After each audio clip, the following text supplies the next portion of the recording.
things. As we transition to later beginner, intermediate, and certainly advanced levels, those things aren't going to be around anymore. We're going to spawn a particular presentation, and it's going to be all controlled without anything out there that we didn't control. For people's situational awareness on that, intermediate level will introduce a more realistic battle space. So there will be blue aircraft, AWACS, tankers, those kinds of things.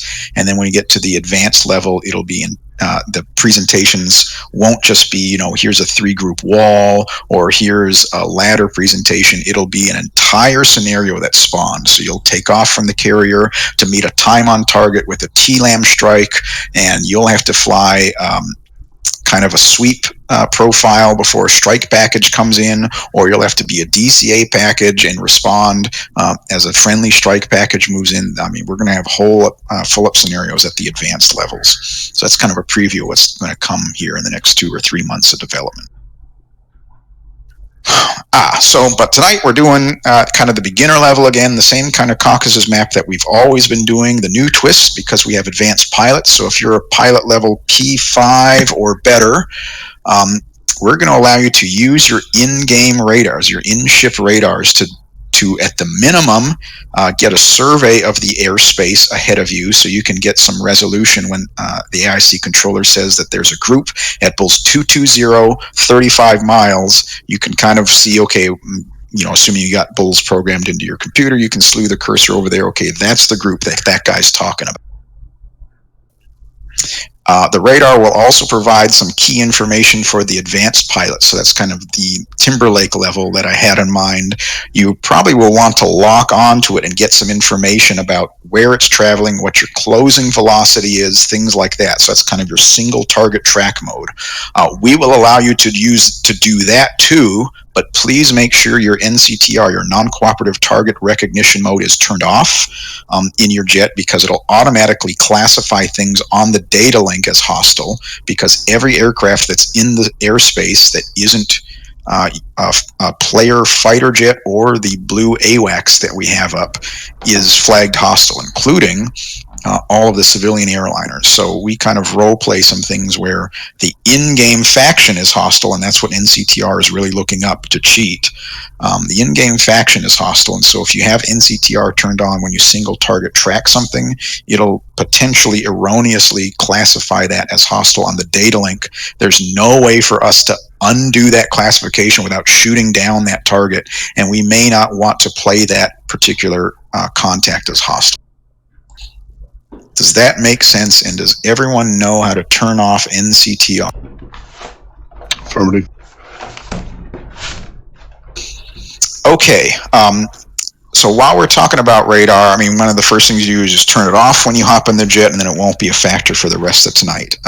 Also, the max range we would like you to use on that radar is 40 nautical miles. If you punch it up to 80, there's some different tactics that go on, and we aren't covering tactics at this level. Tactics kind of happen at towards the middle or end of the intermediate level and advanced. So we'd like you to keep it at 40, and if it's farther than that, you really should be relying on AIC, because you may not even get a return from those groups. So don't, if you got it up at 80 and AIC calls a group at whatever and you put your cursor over there and you don't see it, don't think the AIC guy is wrong. That's because it's too far away, or they're down too low, or whatever the modeled radar issue is, and you can't see that group. When you're in 40 nautical miles or less, you do get some of that towards the end of that range at 38, 39, but it allows you to get a better picture as you close in on the targets, right?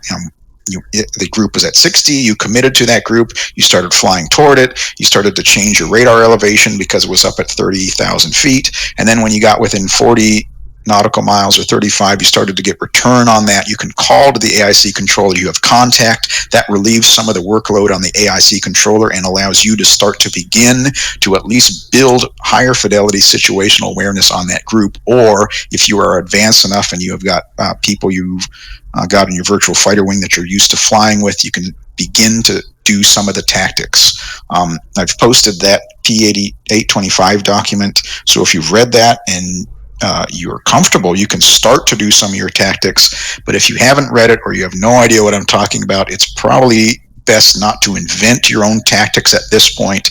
Later on, as I mentioned, when we get to kind of the later stages of intermediate and advanced classes, we will start to talk about some of those tactics that are outlined in that PDF. Any questions on all of that and how the radar should be used to help you? And you don't have to use it. Other planes use it. I'll be flying around using it. So if you're not comfortable, like Marvel, you're at P3, if you're not comfortable doing all that, just pay attention to what's coming across on the data link. Any questions about all that radar stuff I talked about for tonight? No, sir. I haven't used that NCCGR for a long time. Could you just repeat that so I could just maybe try to use it? So we are not going to use it tonight. So if you're inclined to use your attack radar, please turn it off so that when you lock up targets, it doesn't use, cheat truth lookup behind the scenes to automatically classify that contact as hostile, because we cannot undo that without shooting down that particular contact to make the game spawn. If you don't know what I'm talking about, it's probably best that you don't even use your radar at all. Just rely on the other members of your fleet. They'll probably be able to have people farm out to search different volumes of airspace, and you'll get a good lock on what target they're going after, and plus you're probably just following your flight or element lead anyway. Any other questions about radar and how we are and are not going to use certain features of that? All right, that's probably enough talking for me for a bit. Let's throw it over to Fa to talk about the AIC side of things. All right, from the AIC side of the house, so kind of what we're going to do tonight. So right now for the AIC students, I've got Gazi, and then I've got Ash W as an observer. Is that correct? That is correct, yep. Correct. All right, cool. So my first question, so Gazi, since you're going to be kind of the lone student tonight, and I'll throw it out there, Ash W, if you observer, a little bit later in the night, if you want to kick in and do a run or two, absolutely more than welcome to, especially since Gazi's the only one in here. So have you ever done any AICs before outside of doing bra calls on the Georgia at War servers or anything like that? That will be an A firm here, currently in training with the RCAF for ABM, Air Battle. Okay, copy. Gazi, have you done any AICs outside of the Georgia at War servers? Negative. All right, so the reason I asked is because, if you get on the Georgia at War servers and you hear a lot of the AIC calls and things like that, and even the automated AIC calls, you're going to hear a lot of bra calls to individual groups. Real world AIC, there needs to be a little bit more coordinated effort between the strike fighters and the AIC so that everybody kind of gets the same picture. So that's kind of what we're going to start off with tonight. And so we're going to start off with just single groups, and so we're going to do broadcast calls. Now, so Gazi, have you had a chance? So you've taken a look at some of the spider cards and stuff that Hawaiian has put together. Is that correct? Yes, I've got them in front of me. Okay, copy that. So, like I said, the big point of it is to go from broadcast down to tactical calls, going from bullseye calls down to bra calls, good fighter direction, and getting the fighter's SA and the nose pointed in the right direction there. So, like I said, we'll start it off kind of very simple there. The other thing that's important when you do this, and I'll throw this between both the AIC and the strike fighters, declarations. Does everybody understand what you have to do for different declarations, meaning bogeys or hostiles?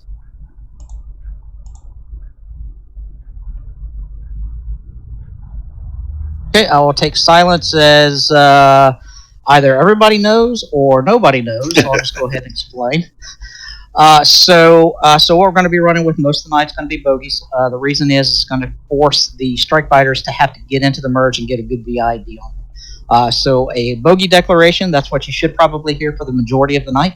As we get a little bit more into it later in the night, we might do some hostile calls and things like that. But expect bogey calls. So that means as the fighters, that means you are not authorized to engage. You're going to have to go to the merge and you got to get a good VID on the contact that you are being directed to. All right, so once you get that good VID on that, then it's over to the strike fighters to relay that information back to AIC. hey, is this a MiG-15? Is this a MiG-25? What's a wing status? Is he wings clean? Is he wings dirty? Because all of that real world can feed back into rules of engagement. So once we feel that we've got a pretty good confirmation from you from a visual ID, then at that point we would just go ahead and declare him hostile, so you can go ahead and shoot him down and clear him out of the airspace. Now, with that being said, we may direct you into a comm air. Because that's going to happen. You have real world something, you don't know what it is, you get vectored into it, and it's a comm air, and at that point, okay, we'll call you off of it, and you're not clear to engage it. So just make sure you understand the rules of engagements and the declarations that are being passed out there. And so just know that you're not clear to engage it until the word hostile comes out from the AIC controllers. Or the other option is if you as a strike fighter, if you're going in, and if your raw gear starts going off and you start getting engaged by who you're going in to try to get a VID on, inherent rights self-defense, so you as a strike fighter can immediately declare that guy hostile and go ahead and engage him at that point. Again, just let AIC know those things. So work through some of that. I will throw it out there. So I know Motown, you've flown with us before. Marvel, you've flown with us before. Axe, have you flown with us? No, I have not flown with you guys yet. Okay, so I see you're a P8, so I'm going to make some assumptions here that you're going to be pretty proficient inside the aircraft, but I will also make an assumption that if you haven't done anything with AICs the way they've done, the way you do them, I want to say in real world, it can come off as a little bit confusing, kind of understanding what the jargon is, what's being said, kind of keeping up with it, you can get behind very quickly. So what we typically see on all these things we've done before in the past, first run or two, everybody's hair is on fire because comms are coming out. You're trying to comprehend what's going on. You don't have a radar. The good thing for tonight, you do have a radar, so that will help out. But probably the first run or two, if you're not familiar with it, you're going to be a little bit behind the aircraft out there. But as we get into some of the further on runs, it's going to start clicking. Okay, I understand what's going on. So just kind of work with it, learn from this stuff. If at any time you hear something on the radio that does not make sense, you may hear a code word or something like that, just kind of jot it down in memory. After we do we knock it off for each run, we'll go back and do a debrief, and then we'll kind of address anything that was not clear during the runs. So the way we'll typically do this, so we've got 3 fighters tonight, so we'll go ahead and just run a heavy section or a light division there. So Hawaiian's already posted kind of the assignments there in the channel, the AIC Session 10 channel. So it looks like Axe, you'll be infield 1, Marvel, you're going to be infield 2, and then Motown, you're going to be infield 3. My request is this, before you log into the server, you know how you can change your name for what it shows up in the maps and things like that. Request that you can put your call sign in there, i.e. Axe, Marvel, or Motown, but request that you lead it off with your applicable call sign, i.e. infield 1. So Axe, you would be infield 1, maybe, and then a dash or a line Axe if you want to do that. Reason being is because that's how we're going to be talking to you, infield 1-1, infield 2, infield 3. And so visualization label purposes is going to make it a lot easier to identify you if I see exactly what your call sign is. If I try, that's Marvel, then I got to go and look, okay, that's going to be infield 2. So just request before you log into the server, change your name in there so it shows up with your infield 1 or your applicable call sign there as laid out in the AIC Session 10 window. Rendezvous.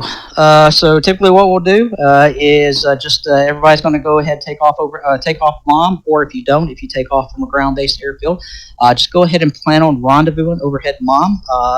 The TACAN channel for that is 74. So go ahead and rendezvous overhead mom at Angels 15. Get set up in a nice left-hand circular orbit overhead mom 15,000, and then once you get joined up as a heavy section there, then you can go in and check in with AIC. Again, the frequencies are already posted there in the window, so we're going to be doing everything on AIC COM channel 134. And then since we've only got 3 guys on your COM 2, go ahead and put TAC 1 in there of 257. That allows you to talk on your COM 2 radio for anything that needs to be worked out within your division there. All the AIC comms will be coming out on COM 1, which should have 134.00. For the AIC guys, in your SRS, go ahead and set up your intercom channel 20, and that's where all 3 of us will talk on the back channel that stays clear of the comm radios for the fighter aircraft. Any questions on that? No, sir. No, sir. No, sir. Those All right, so typical. All right, cool. So typically, the way we'll do this is once you get rendezvoused up and you come up on the radios, you let Magic call sign Magic AIC know that hey, you're ready. You're checking in for your tasking. We'll go ahead and give you a good alpha check. Was there a question?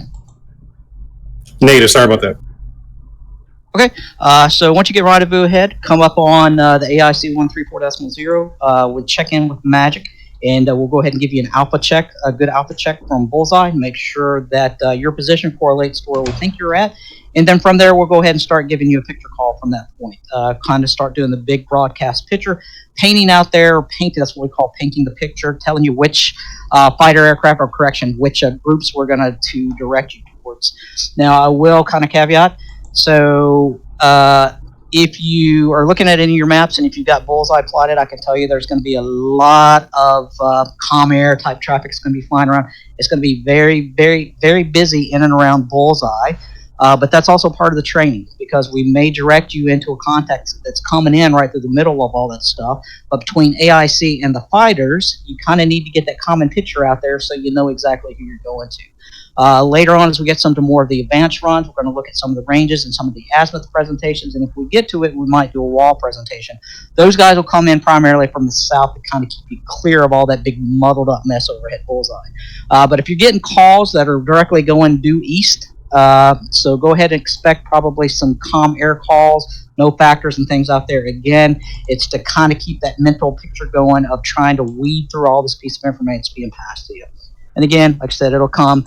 It's going to be hair on fire at first, but you'll kind of work through it and everything once you I get it now.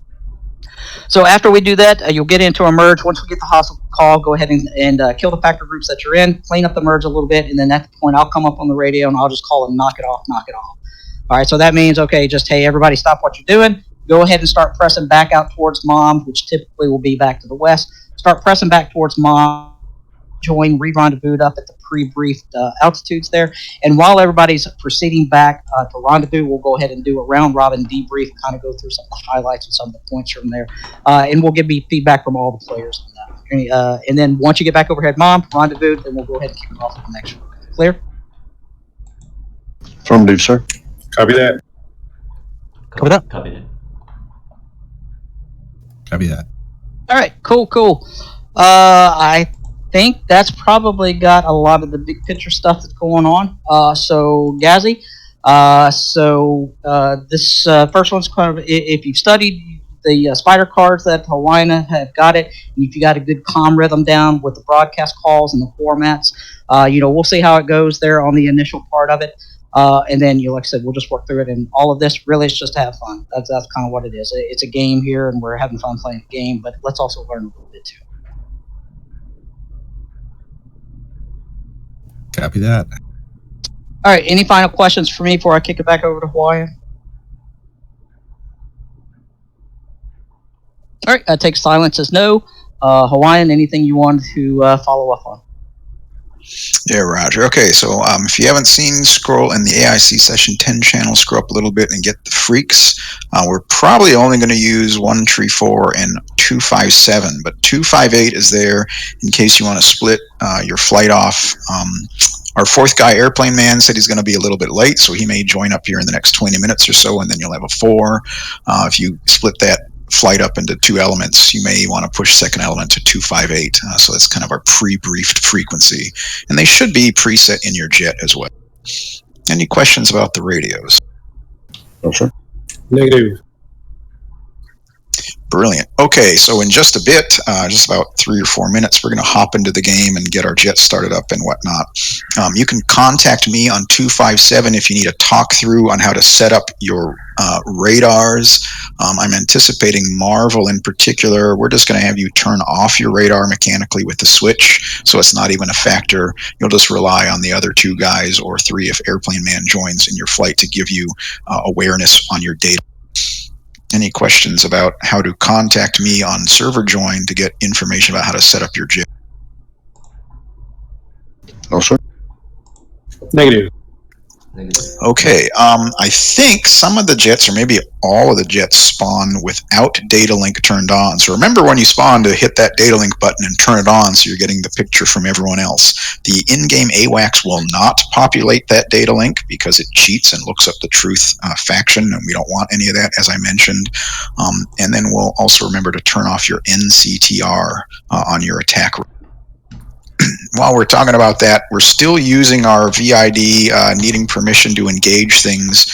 So you can, I mean, nothing stops you from loading up radar guided missiles, but I don't recommend it because by the time you are authorized to shoot down targets, you're probably going to be well within Sidewinder range anyway. So it just adds extra weight and drag to your plane. For those who haven't been with us, we have unlimited fuel and unlimited weapons, so there's no need to load yourself down with a bunch of tanks and a bunch of missiles. When you fire missiles, it'll take like 3 or 4 seconds, and the server will spawn them right back onto those hard points, so you can fire again. The radar really is for tonight is really meant to just help you have your own independent situational awareness after being cued to a particular area of the sky by the AIC controller. Any questions on all of that? No, sir. Negative. Negative. Brilliant. All right, so we're all going to jump in. Your jets should be loaded out appropriately. Typically, we just put sidewinders on the tips and flight leads or element leads. You can put smoke pods to help your guys find you easier. And then we just take off, establish an orbit overhead mom. Once the fighter jets are all checked out and ready to go, we'll contact Magic. While we're all taking off and getting established, Fa is going to talk to Gazy and come up with a game plan for the overall task tonight, and then, of course, the first mission. And once they're set and our side is set, we'll do the thing. Finally, some administrative things. Sometimes you get questions. So all this is being recorded. You get 2 recordings, one that's fixed lot ATC view, one that is a lot ATC, and sometimes is a picture-in-picture from me out of the cockpit. All those recordings will be available after we are done tonight. I upload them to YouTube. I put the links in this channel. This AIC Session 10 channel becomes an archive. You won't be able to post anything, but I can post things like the recordings. You'll get the TAC view file, anything else that is relevant to what we're doing tonight for your own review. You'll always have those links available. We move them down to the archive section down at the bottom of the channel list on this Discord server. Any questions about those administrative things? Okay, finally, before we hop in, we mute our microphones here, and we use this as kind of a fallback. If for some reason the server hangs up or SRS crashes and things are wonky, we can all regroup here, understand what's happening, and get things restarted. It hasn't been a problem, but this is our backup. To prevent anyone from prematurely chatting on this channel, we mute our microphones just to ensure that no one is sending data on this channel accidentally, and it's also kind of a sign that that particular player is in the game actively doing stuff. Any questions on that procedure before we hop into this game? Everyone mutes their mics and hops into the game, and then all communication will be through in-game SRS until the end of the night. We'll do our debrief in this channel. Any questions on that procedure? No, sir. Negative. Negative. Brilliant. All right, so we'll mute our microphones here. We'll hop into the game, get your jets to actually already be started up. You can configure it to your liking. Marvel, make sure you turn the radar off in the in-game cockpit next to the pilot's thigh. Just crank that switch all the way to the left to off. Everyone else can use the radar as they see fit. Remember to keep NCTR off, and I'll see you guys inside the server.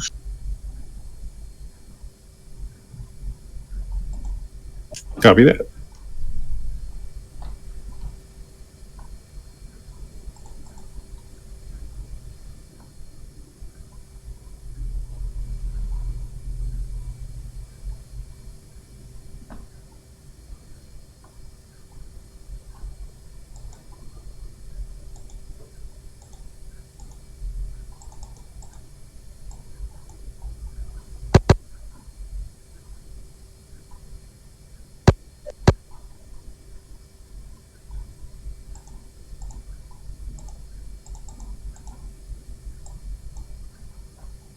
Magic, this is Enfield 2 radio check. Intel 2, this is Magic, got you loud and clear. Enfield Flight, this is Enfield 2, radio check. Enfield 2, have you loud and clear? Is that you, Enfield 1? Negative, flying right. Okay.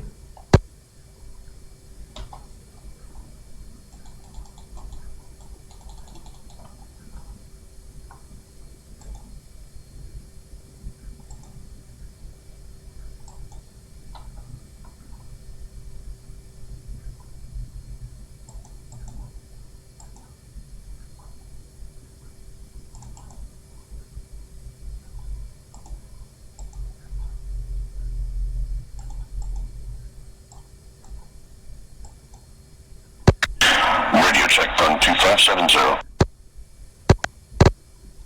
Have you on 134, loud and clear, help me.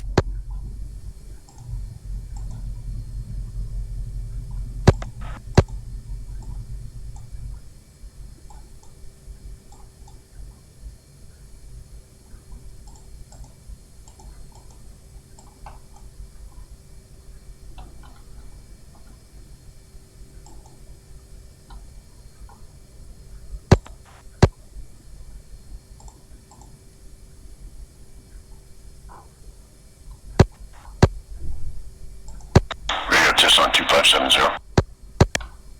Have you loud and clear, 257, help me. Enfield 2, Lima Charlie. Strike fighters, come up on 257.0, please.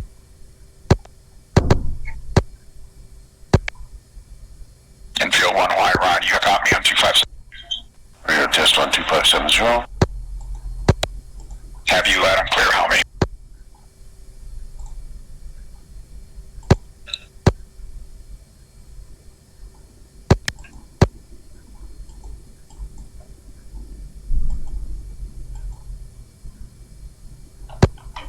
Radio check on 257.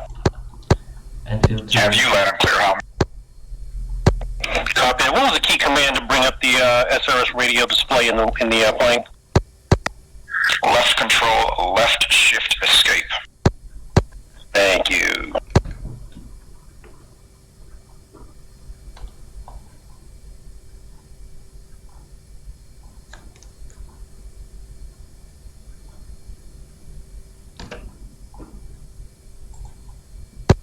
Test on 2570. Have you 257, help me.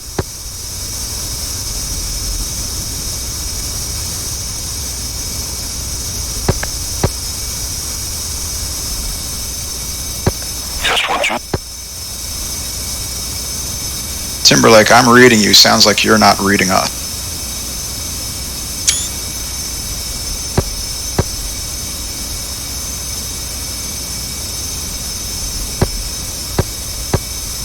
Enfield 1-1, Hawaiian Ryan on 257. Yeah, I'm not reading anybody.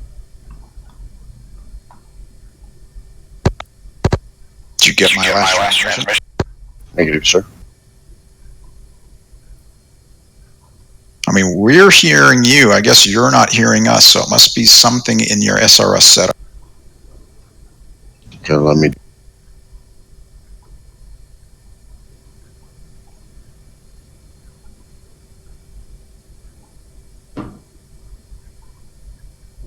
You may have to disconnect to change the speakers option, but make sure you select the speakers option as what you actually want the sound sent to.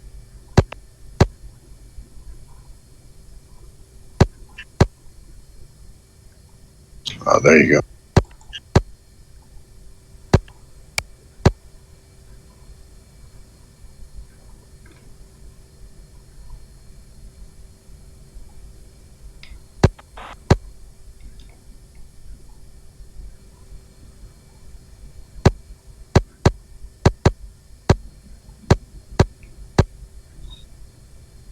Enfield 1-1, Hawaiian Ryan on 257. I'll let you on. Excellent, I have you the same, thank you.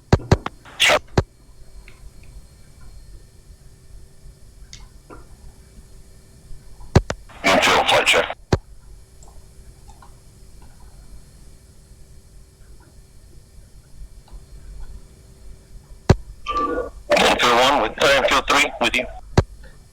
2 on Pulp 2, Catapult 2. Copy that. Do you guys hear me loud and clear? 5 by 5. Enfield 2, 5 by 5.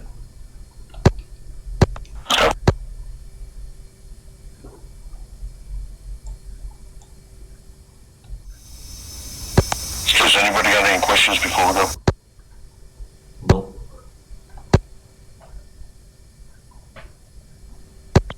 Enfield 3 negative. Okay. Enfield 3 negative. Enfield 2 negative. Okay, so once we get airborne, guys, we'll get up above Mother Angels 1-5 in a left-hand turn orbit. Once we do that, we won't need to tack in for a while. So what I'll do is I'll go to tack in 69. Steve and what's your first name? The other guy?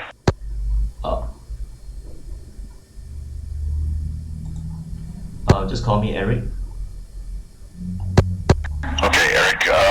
What we'll do is we'll put you on tack in 06, and Steve, you as well. That way, you guys can get an airborne readout on where I'm at. Okay, copy. 1, 2. Tack in 680 or copy. We'll use 74 X-ray until we get up and joined up in our orbit above Mother. I'll do the check-in with everybody, and then we'll go in. The very first one will come in. We'll do a visual ID, and then I'll call the shooter. I'm not going to be doing all the shooting tonight, so you guys can plan on shooting as well.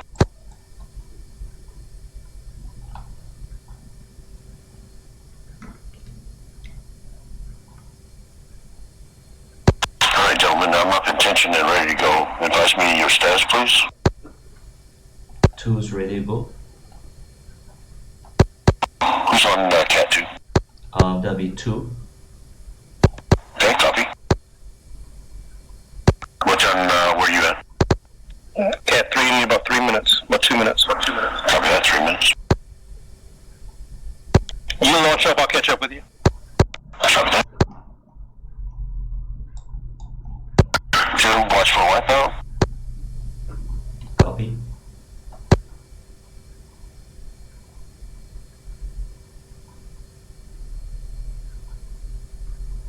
Did you get a good wipeout?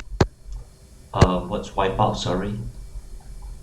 If I move my ailerons and elevators around, then that's called a wipeout. You're seeing control surfaces move. Yep, I see that. Okay, give me a wipeout, please. Good wipe. Okay, we'll take 5 seconds spacing in between, and I will run it up. I got a green jet. Good salute, and launching.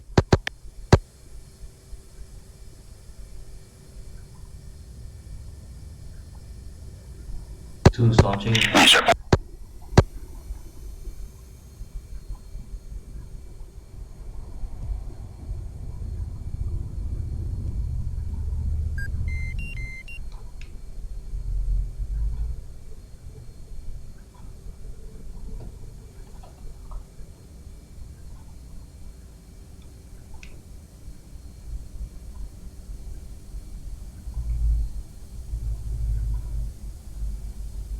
Speeds on left-hand turn. From Angels 1-5. 2 is right behind you. Climbing to 1-5.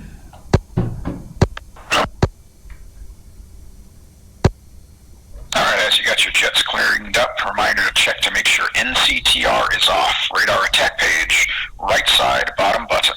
No box around NCTR. Affirmative, it's unboxed. 2 copies. Please on traffic.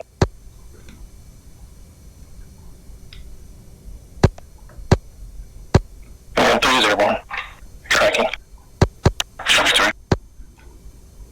He's passing Angels 8.7 for 1-5.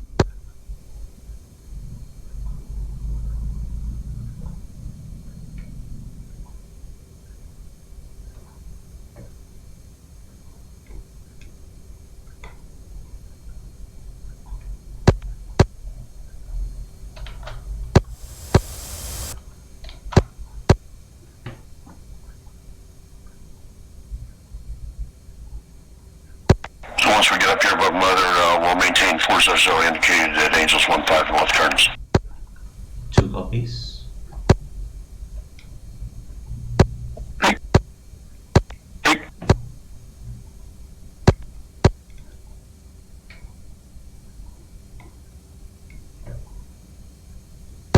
Leads 1,000 to go.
You cleared in and advise when holding hands.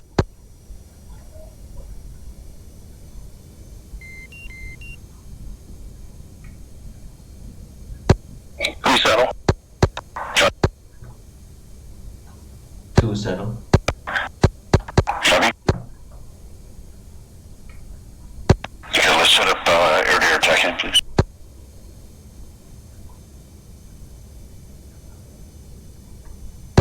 Leads on 69.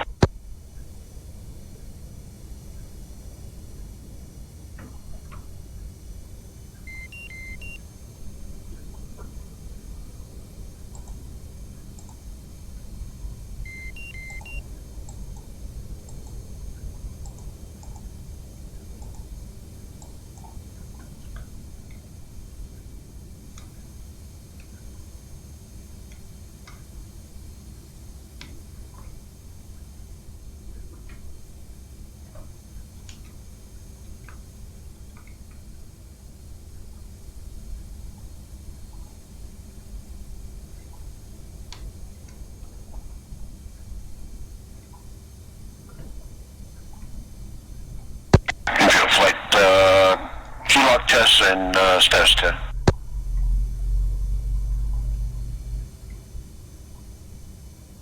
Lead screen chat.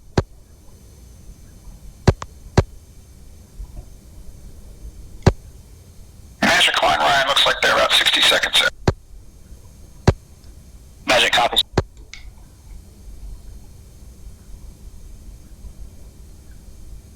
And 3 Green Jet.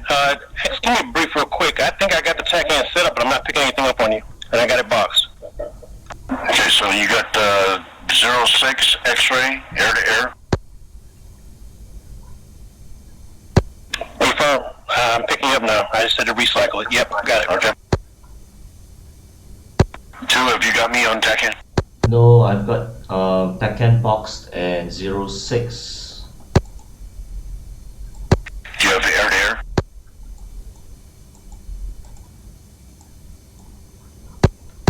Yup, I have, but I don't see you on backhand. It's still searching. You only get a distance, you don't get a direction. you only get a distance. In your HUD. Yeah, okay, I get like 0.6, 0.7. There you go. Okay, Yep. So you're 0.6, 0.7 away from me. okay, that's how it works. Also check your UFC function button, data link, make sure you're set to on. Exactly. Yep, I got that. You guys should be set.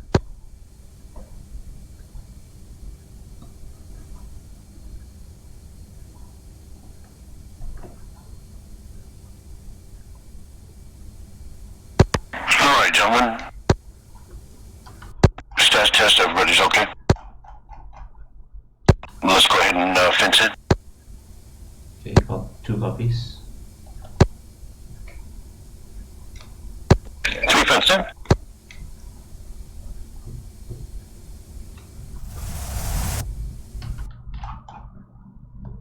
Two fencing.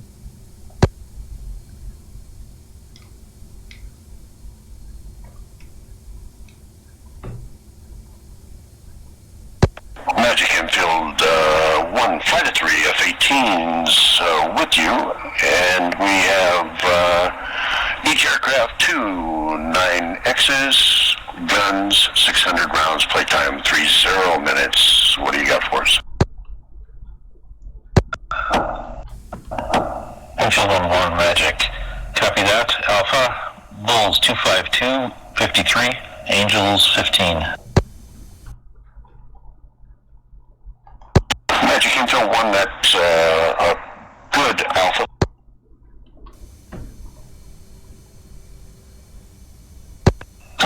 Enfield 1-1 Magic. Picture. 1 group. Bulls 3208. Angels 14. Copy Angels, Bulls 320 at 8 and Angels 15.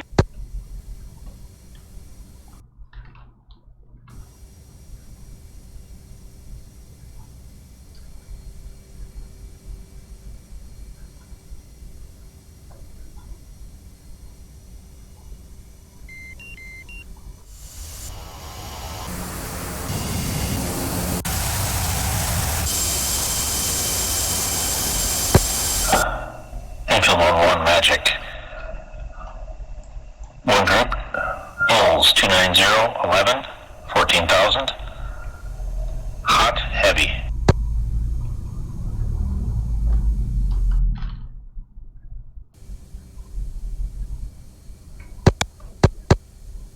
Make sure you let them know when you're committed.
$14,000. Tracking south. Bogey. Hot. Heavy.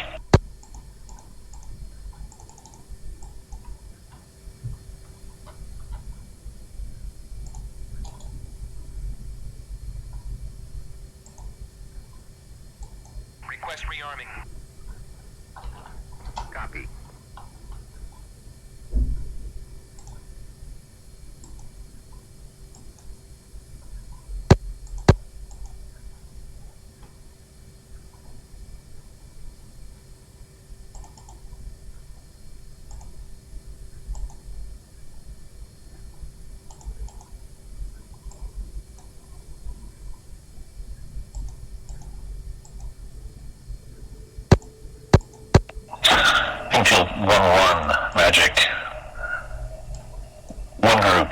239, 18, 14,000.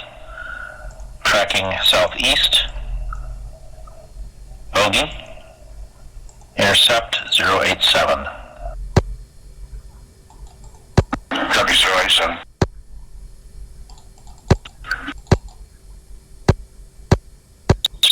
Make sure you let them know you're taking that commit if you're taking. And Magic, infill 1 commit. Lead say airspeed.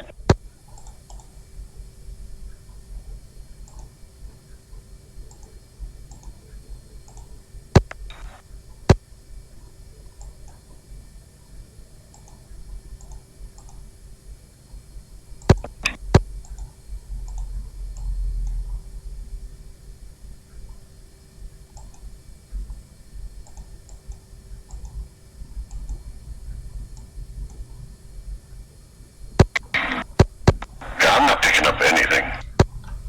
You guys picking up anything? Not yet. On what? The radar, or the SA page, or the radio? I've got everything on the radio, but I have nothing on SA and nothing on radar. Check your data link is on. Yeah, it is. 1270 or 127.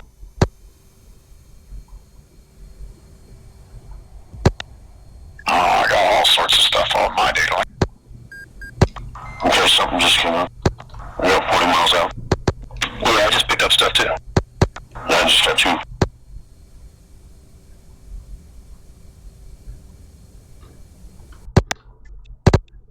Yeah, zoom out your SA page to 80.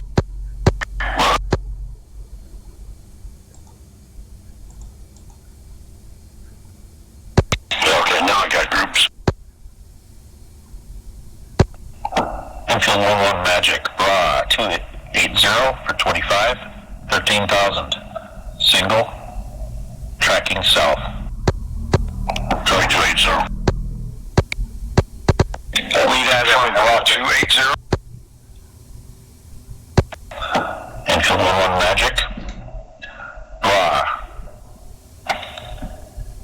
055, 27, 13,000. Tracking southeast.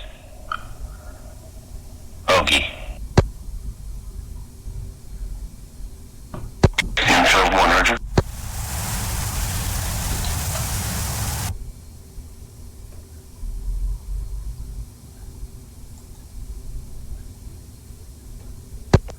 Infield 3, Infield 1, I have 2 groups. Make that 3 groups, 2 pair. 3 groups, 2 pair. Closest group as described, 28021. 280. 28021 is raw 280. 062, 21, 13,000. Tracking southeast, bogey. Infield 1 commit. Infield 1, second. Bulls 263, 17, no commit. Infield 1 copies.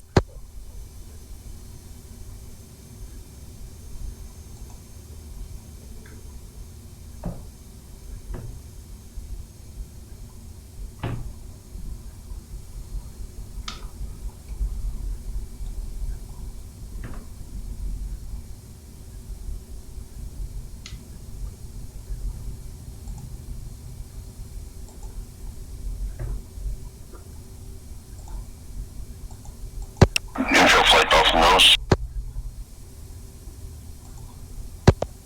Copy on the wrong channel. Infield Magic, bra 064, 15, 13,000. Intercepted 091. Tracking southeast. Bogey. Infield 1 copy. Infield 1 Judy.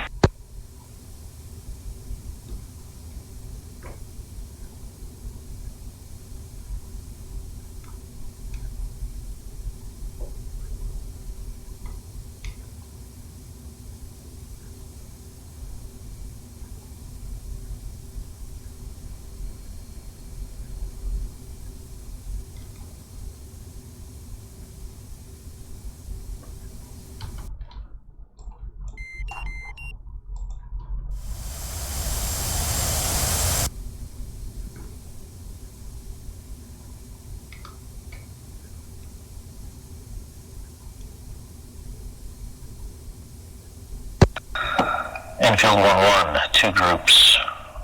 First, BRA 059, 11, 13,000, bogey. Second group, 066, 11, 16,000, no commit. Infield 1, go.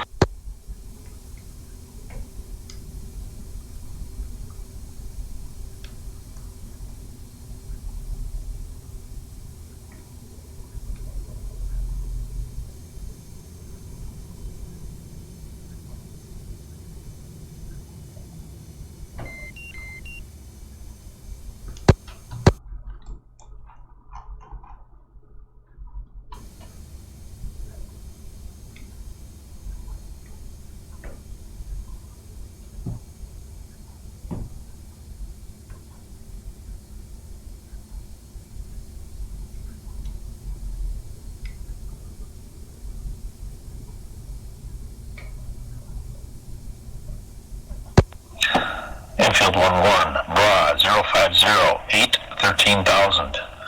Bogey, snap left. Infield 1.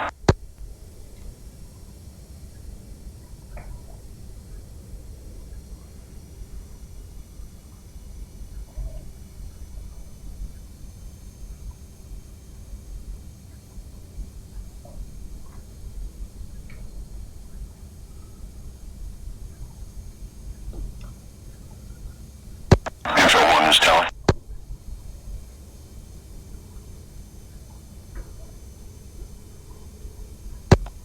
Magic.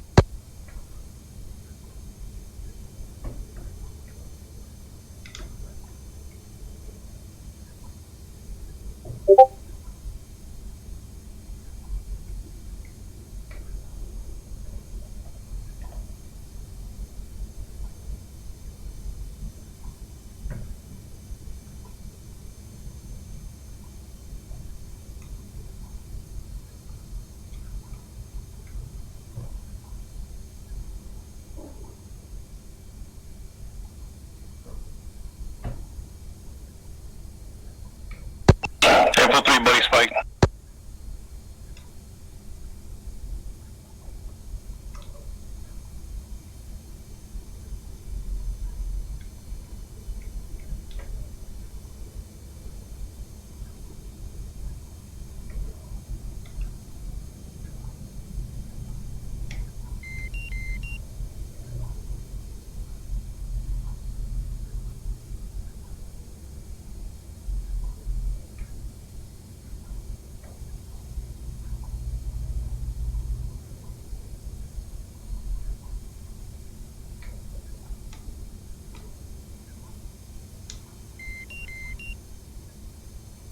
Magic, Infield 1, that's a Lear 25 or 45.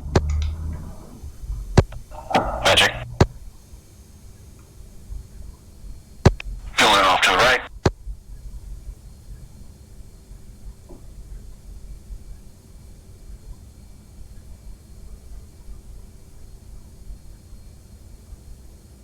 Magic, that is comm traffic.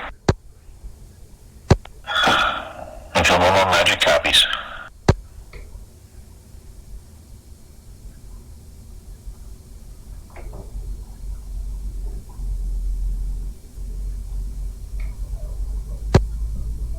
This is Overlord. Knock it off, knock it off. Fighters, knock it off. AIC, knock it off. Infield, knock it off, knock it off. 3 copy, knock it off. 3 copy, knock it off. 2 copies. Infield Overlord, pigeons to Mom, 26662. 26662, Infield to Mom.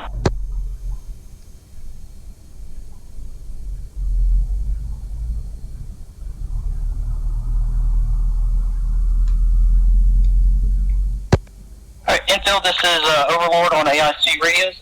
So as you're proceeding back to Head Mom, as we talked about before, as you're pressing back out there, you get the join back up rendezvous. We'll go ahead and do a quick debrief item here. So typically what I'll do is I'll kick it over to the AIC controller to do a self-evaluation, to kind of, again, just do your self-evaluation there. I'll kick it over to the infill flight for any discussion points from the AIC perspective, anything SA-wise that was not clear. And then between Hawaiian and I, we'll kind of end it off there with kind of our feedback items on that. So break, Gazzy, I'll turn it over evaluation for that run, some goods, others, things that you need to work on, things that you did well, and then again, we'll kick it over to infield 1. So guys, you've got the next. Jazzy, I gotta do better on the picture calls. That's not something I have a lot of experience in, so I apologize for that. Getting you guys through that mess was a new experience. So, yeah, I've got a lot to work on. Okay, infield 1. Infield 1, I was having problems initially with the radar. Had the SA out about 40 miles. Should have went out to 80. That was a good call on Hawaiian's part. Radar was convoluted a little bit. We had a bunch of, I was following the groups that he was giving me. What I was experiencing was a little bit of comms. I was having problems with the comms a little bit because what I wanted to do is I wanted to talk to the flight and not talk to infield. I think I've got my SRS kind of set up bad because I was trying 2 or 3 different channels that I was trying on to get a talk to them. But then we started talking on channel 134.0 and it was kind of convoluted as far as comms were. Other than that, what got me in with the BAW call, got me into the back end of the aircraft, and then we saw what was going on. One of the aircraft, who was it? Was that you 2 or was that you 3 that overshot me and was headed for the bogey? That was 3. Okay. So at that point, I saw you, but I didn't want to start broadcasting all kinds of crap on 134.0. At that point, what you should have done is just gone up and visual ID, because I did see him, or just come back to me and say, hey, I'm up here in the lead overshot or overshoot, and then I got a visual ID. It's a later jet or whatever. How do you hear me? Ladder clear 257. How? Yeah, I copied that airplane, man. Should I relog and change my call sign? Yeah, I got you. I copied that lead. That was not my intent to overshoot. Take off. So my goal was to go ahead and try and move up to the ID, and I saw you coming in position. I was take off and do that. But I copied. I could have called you overshoot. Yep, roger on that one. Also, make sure your NCTR on your radar is turned off, please. Roger. Look up.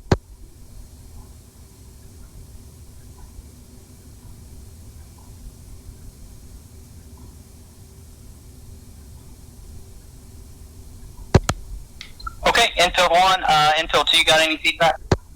Yeah, just the last minute of the evolution, there were 4 bogies. Were we supposed to VID them and then move on to the last bogie to VID? The last bogie was a calm air. Well, can I interject here? Sure. AIC forgot to refill. Yeah, what AIC was telling us was that there was a bunch of groups out there. There was 2 or 3 groups, and he was telling us not to commit to those, so I was not going to go out and VID them when he was giving me the bra. You also had the snap at AM. So we were just going after that 190. The rest of them he was telling us not to commit to. Okay, copy that. If you loaded yourself down, Absolutely, that's good feedback from infield 1 flight. That's exactly what was going on. So infield 2, other than that question, did you have anything, any other debrief items, things that want? Negative. Okay, copy infield 3. For 3, wasn't too bad. Oh, I did hear something before I forget. There was a call of heavy. I have not heard before. Was that intentional? And if so, what did that identify? Okay, good question. So heavy is, so typically when we're calling out a group, most of the time there's going to be 2 contacts in there. However, if you get a group that's got 3 or more, you're going to put a heavy declaration of correction, a heavy fill-in on there. It's a descriptor. That lets you know that there's more than 2 guys within the group that's being called. So that heavy call is like, and then that one actually had about 3 contacts in it. So that's what that heavy call is. Copy that. Thank you. All right, any other questions? All right, so silence. I'll take silence. So I'll go ahead and I'll kind of kick it off from my evaluation. Overall, so hey, Gazzy, I thought you did really well, especially coming in as an A3, AIC3 there, and not really ever doing this outside of the Georgia voiceover or anything like that. I thought you did really good. Obviously, a couple of things to work on. So your initial picture call is going to be the big picture broadcast calls. So it's going, and all these follow the same comm format. You got to anchor the group off of a bullseye. You got to give a direction of flow, and then you got to give the altitude, and then you got to give the declaration. So hey, Magic single group bull 29015 track west bogey. So in a broadcast call, always put the cardinal direction on there, track west, track north, the cardinal direction, so that everybody listening on the net, all the fighters, can build that SA up. Now, once your fighters take the commit, now you're going to go into your hot, your flank, or your beam aspects from that point. That lets the fighters know how the adversary is pointing their nose towards them. So make sure to always put that track direction on there for your initial broadcast calls. And then the declarations. Obviously, we got through. You got toward the end where you're putting the declarations on there. There at the beginning, make sure you put your declaration calls on there. Outside of that, I thought you did really well. Again, kind of from what you said, that you haven't done this before outside of the Georgia war. It sounded like a lot of the fighters kind of had a good essay outside of what was going on with the radio issues. I will say that kind of led a little bit to the delay there on the initial commits, because I'm listening to your TAC radios and hearing Hawaiian pass information about radio setup and all that stuff. So that led to a delay in the commit, and what ended up happening is the initial commit that you took, the guy ended up flowing out to the west, correction, to the east, and so that we didn't get you into an 80 nautical mile tail chase, we shifted your target over to you, something that was going to be a little bit more hot to you, so you weren't running these long intercepts. So just be advised of that. So that's sometimes you're going to get changing in targeting. It's because of how the picture is flowing out here, and I don't want to get you into an 80 nautical mile tail chase, because that's just going to take a long time. And that's also part of building up your SA. Okay, why did this guy just drop this contact that I'm going after and shift me over to something else? Again, that helps build up the SA. And so for that call, you know, hey, this guy's dragging. Drag call, this guy's pulling away from me, he's at 60 nautical miles, okay, maybe we should drop this. The other thing from the fighter's perspective, and again, I know you're working through issues, you probably weren't really comprehending the initial picture calls, but try to keep a good essay as far how far that guy is away from you. So kind of, you know, a good rule of thumbs, I'll just throw it out there, there's nothing set in stone. Once that guy's getting to about 70 nautical miles away from you as a fighter, you need to start thinking about, okay, I've got to take this commit.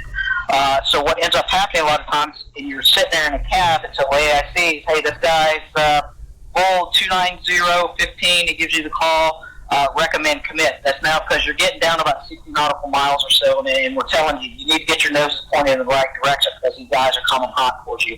But as you build up the SA and you start getting those ranges ticking down, just think about it from a fighter perspective, to take those good early commits. Pick me up at 056. Reds. Any questions on that?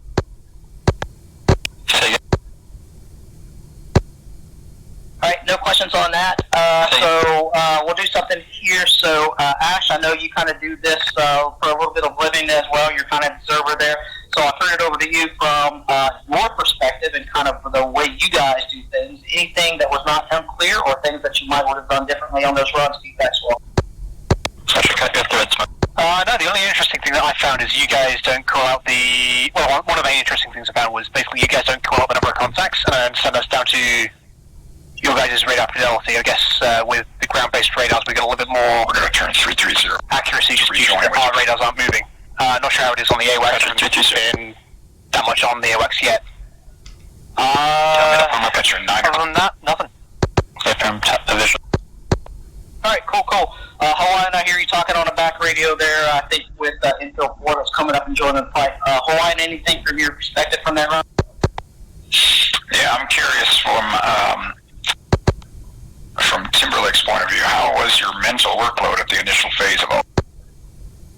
I was okay. The only problem was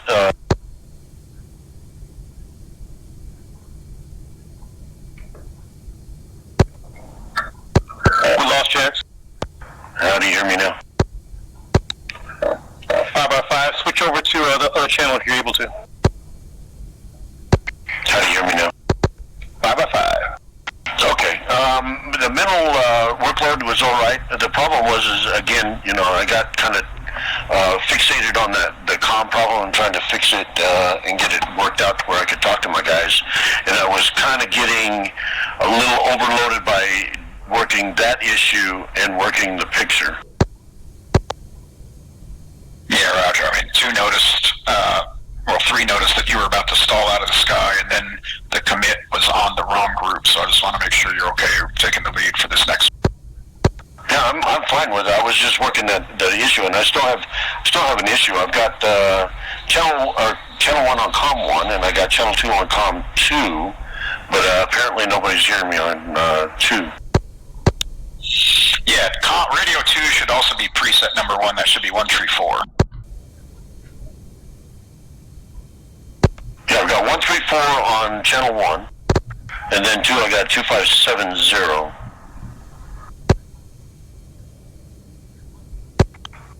Yep, you should be okay then. Yeah, okay, so I'm broadcasting on 134.0 right now, right? Okay, so now I'm going to try the other channel for 2570.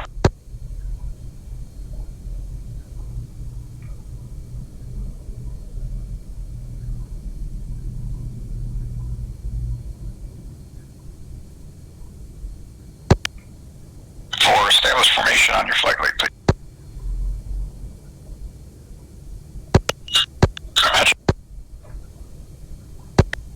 Flight lead is at my 10 o'clock. Just 1, 2, 3. Just 1, 2, 3, 4, 5. Have you got him? 257. Okay.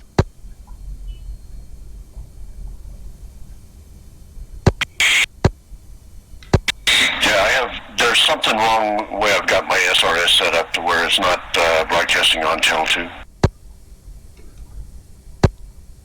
You need time to fix it. Yeah, I can fix it. Hold on. And so as you're fixing that, I'm going to bring up a point here. I know we're doing this as a huge game, but this is a real-world issue. I don't know how many times we've had to try to chase down people because they were on wrong frequencies and things just weren't working. So it's kind of funny that this is very realistic. This happens in real life.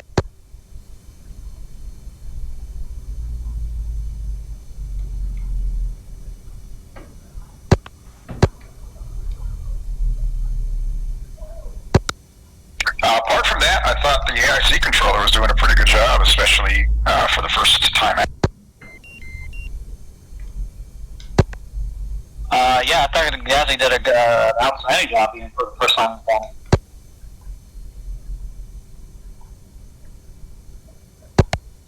Alright, well, Infield 1-1's working through his radio issues. I got 1-4 joined up with the flight, so you guys are together as a 4 shipment.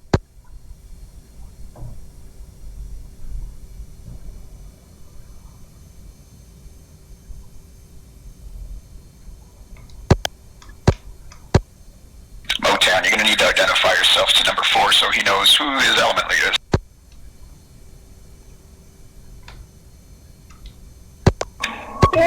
Roger. Are you off in the number 4 position to the right?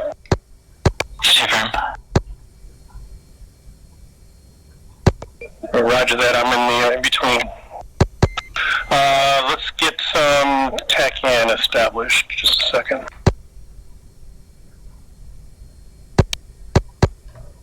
Check 257 for that coordination. Sorry about that, thank you.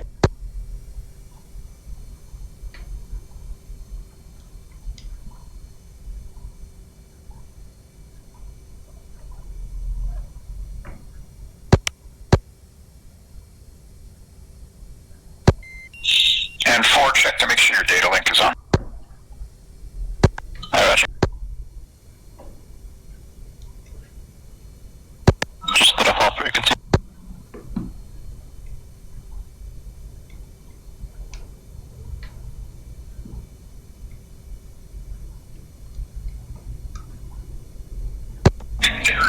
For try TACAN 505 air to air.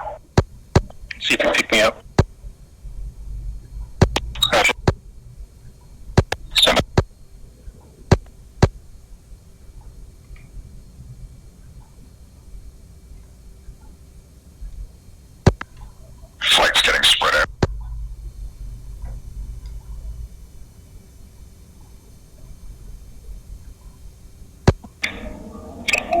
one say altitude, airspeed.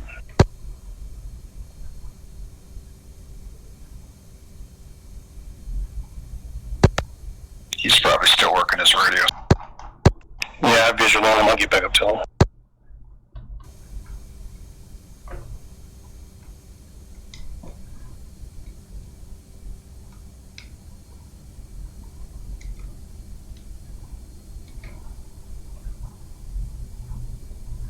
And on that tack in. Then A firm or negative? Looks like negative. Alright, how about now?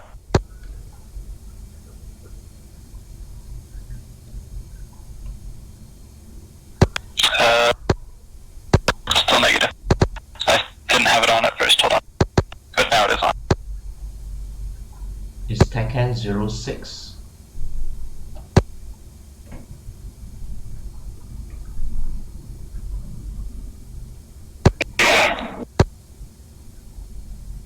Confirm that's TACAN 06. Yeah, let's just go to flight lead. So go on to 06. Here to here. That should keep us with flight lead. I don't believe he's transmitting right now. He's working on his radio problem. So. Hey, Motown, go ahead and take the flight. You're the lead, and I will work on the problem over. Copy that. You just made a bad problem worse with me. Copy that. I'll take it.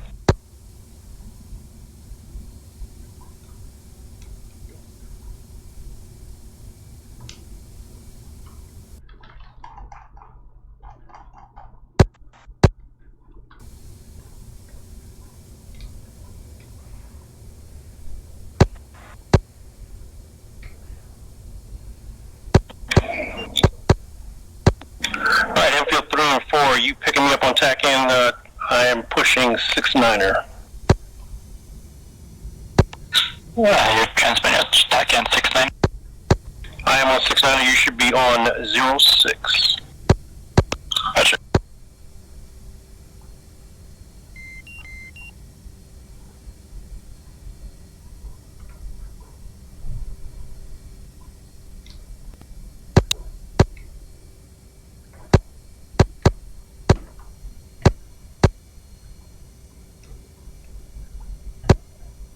Magic, you want to pick up the flight, just leave one off to fix his radio and pick up this next engagement without. Orion, this is 5. Yeah, that's fine. So we're going to go we're still in a heavy section, correct? Yeah, you got 3 guys with 1 out. Yep, okay, copy. Infield 1 is out, and so we have infields 2 through 4 now. Who's taking lead? Motown, can you lead this?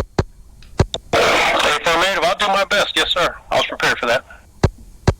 Alright, so then Motown, so you now have call sign infield 1 until we get Axe back in. Copy that.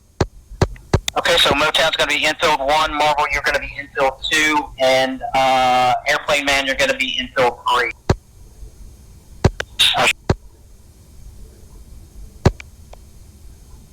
Alright, so whenever you guys are ready, just go through with your typical check.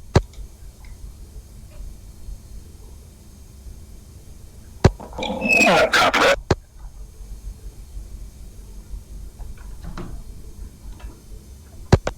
And for the flight, let me know when you joined up. 2 is joined up.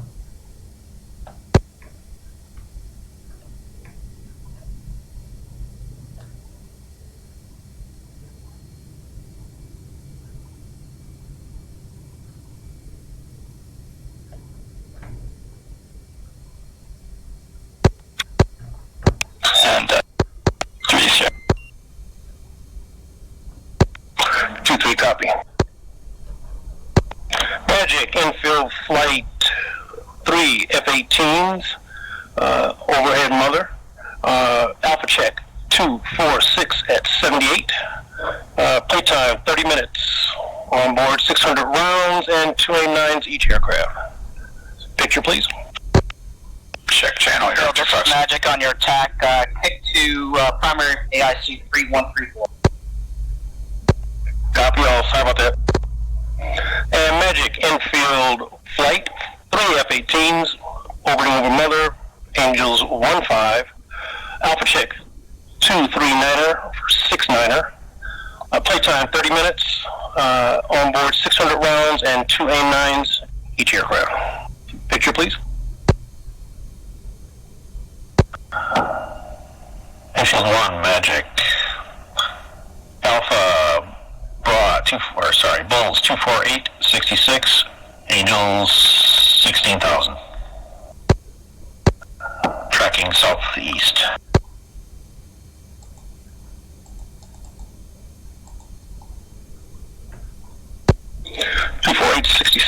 Looking.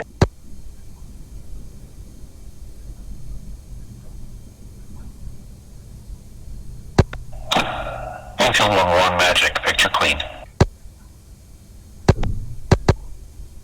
Picture clean. Infield 1.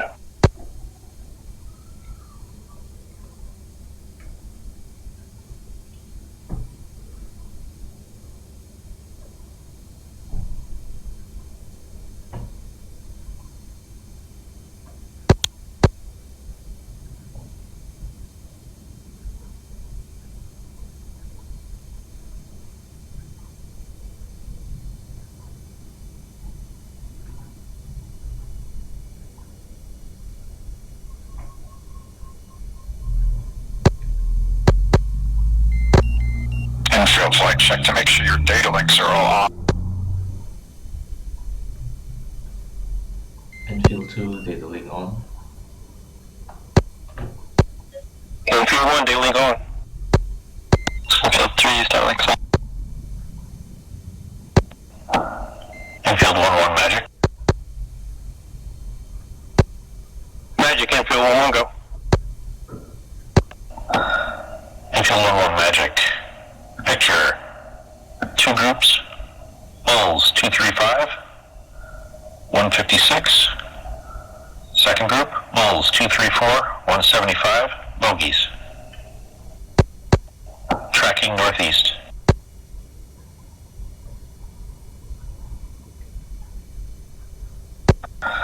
Recommend commit.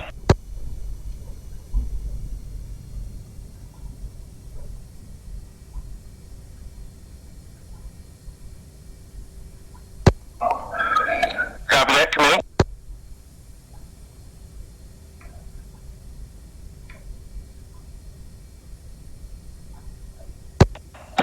Infield 1-1, Magic. Bulls 235, 150, 23,000. Range 20. Second group, Bulls 234, 167, 23,000. Tracking northeast, bogeys.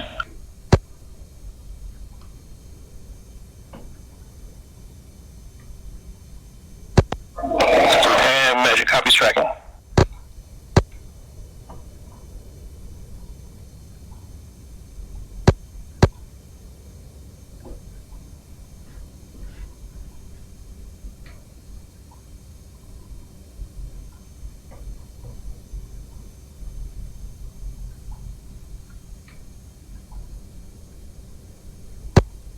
And Magic, Infield 1 has 2 groups off the nose, declare.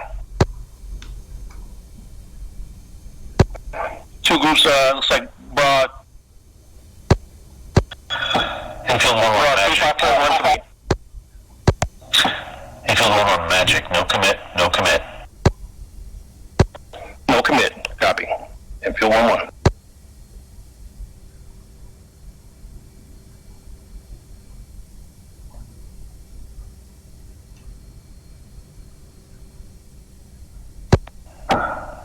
Infield 1-1, range 20.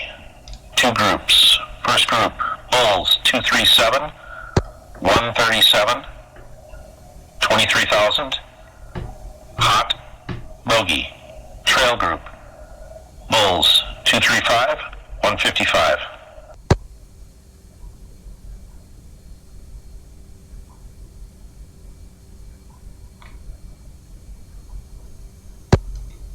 That's behind us.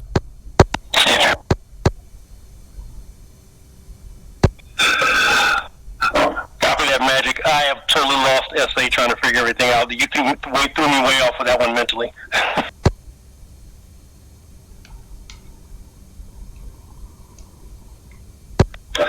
So did I copy correctly that last call or something 135 behind us? On Magic, 2 groups, range 20, bra, 227, 93, 23,000. Trail group, 23,000. Hots, bogeys.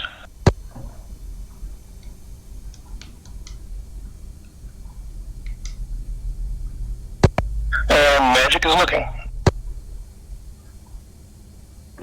I'm sorry, if you're wrong, looking.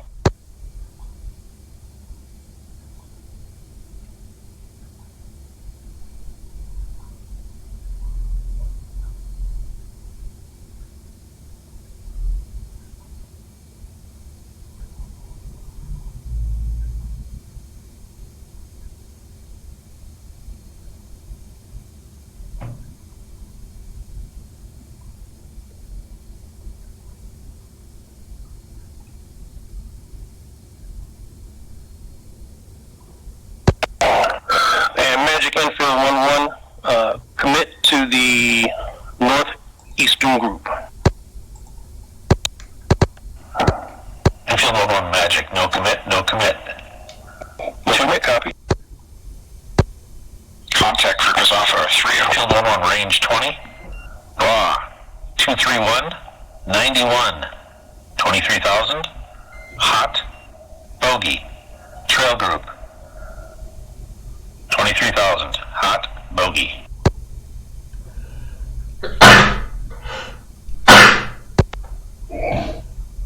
Copy for infield 1-1 looking. Bra 230.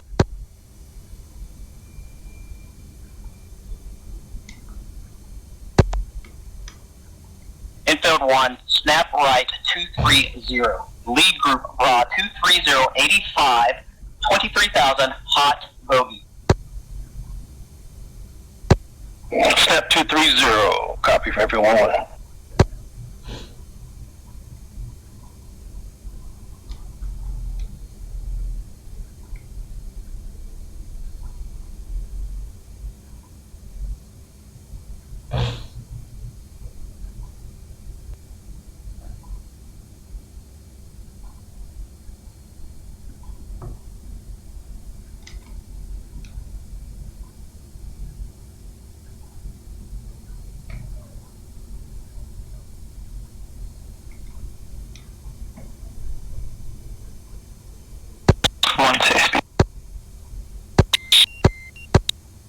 Last radio call out had him at 90 nautical miles range, so expand SA to 160. Range 20. Lead group, bra 236, 68, 23,000. Hot, bogey. Trail group, 23,000. Hot, bogey.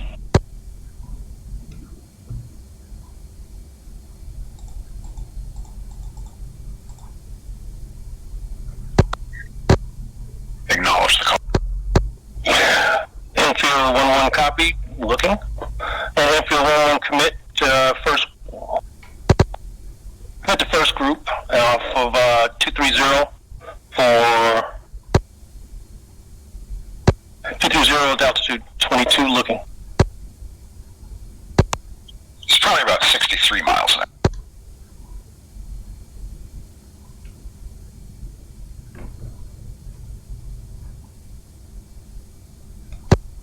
Alright, so I have both groups on SA on radar. What's my call for that? Is that commit if I choose to commit to the first group? Okay. And Magic Infield 1-1 commit first group. You're on tack. And Magic Infield 1-1 commit first group. Magic. Infield flight, I have 2 groups off the nose. First group looks like they're Infield 1-1. inbound heading 230. 30. Lead group, bra 236, 39, 23,000. Hot, hostile, or hot bogey. Trail group, 23,000. Hot, bogey.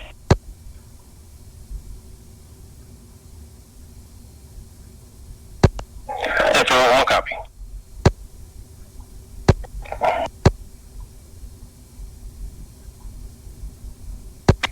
test out of here.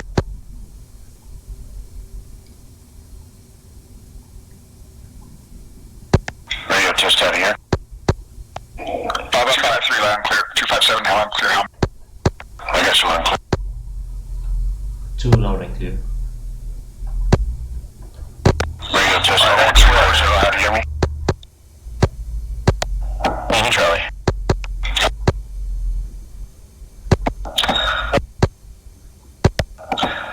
Infield 1-1, lead group, raw, 237, 21, 23,000, hot, hostile. Trail group, 23,000.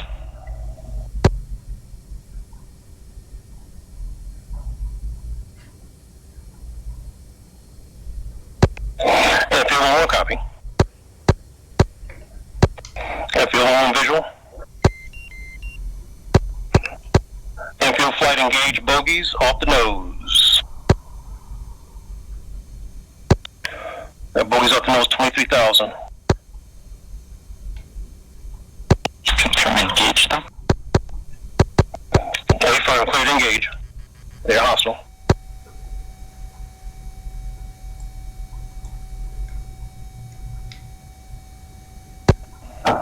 Infield 1-1, merge. Infield 1-1. Infield 2. Infield 1. Infield 2, you and range to engage? I got eyes on them, not close enough. Alright, I'm coming around on them. Trees with you. See the passengers 3 o'clock. Box 2. Splash. Good kill, good kill. Splash.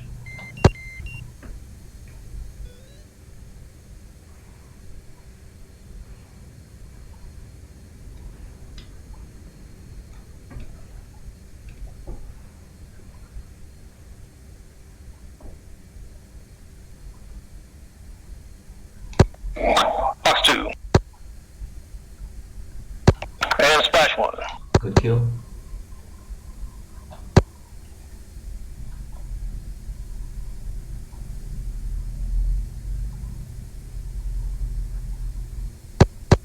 Going out that trail.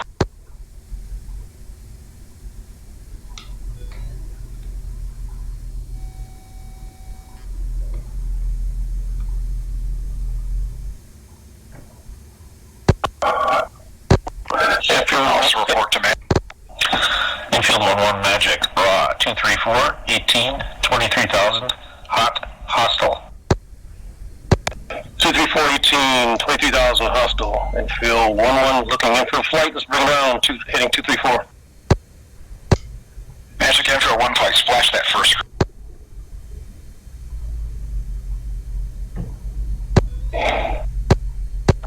Magic copy.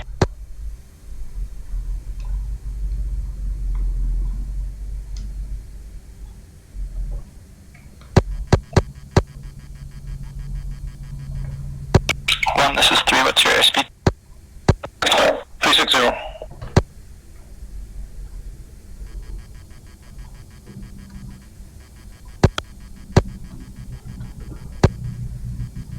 When you have visual on the sky, report to Magic. You have Tally or Judy. Copy that. Magic, infield 1-1, tally on second group. Magic. Infield flight engage second group. 2 copies. Central T's coming. By cushion 3 is coming. Box 2. Good kill, good kill. Box.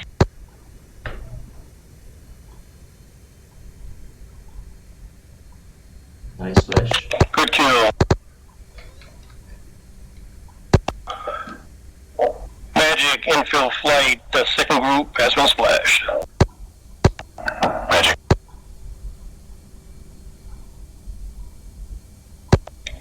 Good job, infield 4, or 3. Infield 1, bomb 04592, or 9.9. 045, 9.9, copy, infield 1-1. Infield flight, form up. 2 copies. 99, this is Overlord. Knock it off, knock it off. Fighters, knock it off. AIC, knock it off. Knock it off, for infield flight. Knock it off, gentlemen. Alright, infield flight over, Overlord, go ahead and proceed back to Mom, Aegis 15, run.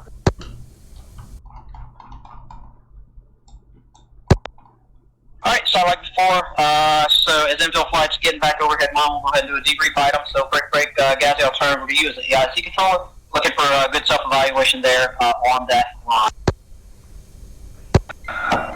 Gazzy still messing up a little bit of picture calls and remembering what the band did at the end. Getting cardinal direction versus hot. For my part, it was a little frustrating seeing infield 1-1 flight flying northeast when they should have been.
My opinion. And I'm glad you didn't tell me, because that's the best way for me to learn, is to understand, what the mistake was, and I had that aha moment to figure out what I was doing wrong. Yep, okay, and then I'll go ahead and provide another little fill-in here. So Hawaiian's been doing a lot of work to get this thing overhauled. So the reason, that goes into highlight, don't always assume that your hostile or bandits are going to be coming in from one direction, because they can always try to flank you. So that would be a good simulation of what they're trying to do here. But also the beauty about this, so if you go back to the first run that we did for the night, you're trying to work through a bunch of muddled up mess and calm airs to get to the contact of what you're trying to get a VID on. So for the second run, that's why we're bringing them in over the water, is to help clear up and declutter a lot of that stuff, so you're not getting in the middle of all that stuff around bullseye. So again, it's to help you get a little bit better assay. But yes, when you go out there and it's like, wait a minute, I've done this now for about 5 different sessions with these guys, and everything's over the land. There's no way that is correct. So yes, you're correct. You start to induce your own assumptions, and you're going 180 degrees out. Yep, but I just threw that on top of it. That was a nice icing layer on top of my level of confusion. So that just made it all that much more interesting. And infield flight, thank you for bearing with me on that. Yep, like I said at the beginning of the briefing, all this stuff, hey, this is a game, we're here for fun, but we're here to learn a little bit too. Let's just kind of check it off and roll with it. Break, infield 2, feedback on that? No feedback from infield 2. Okay, copy, break, infield 3. Not really any feedback. It was kind of hard to stay together as a fight. I kept losing sight, but... Alright, copy, and then infield acts, you did you come in there on the end of that, or were you still trying to work on machine? I was still working comm, but at the very end I had the comms worked out, I think.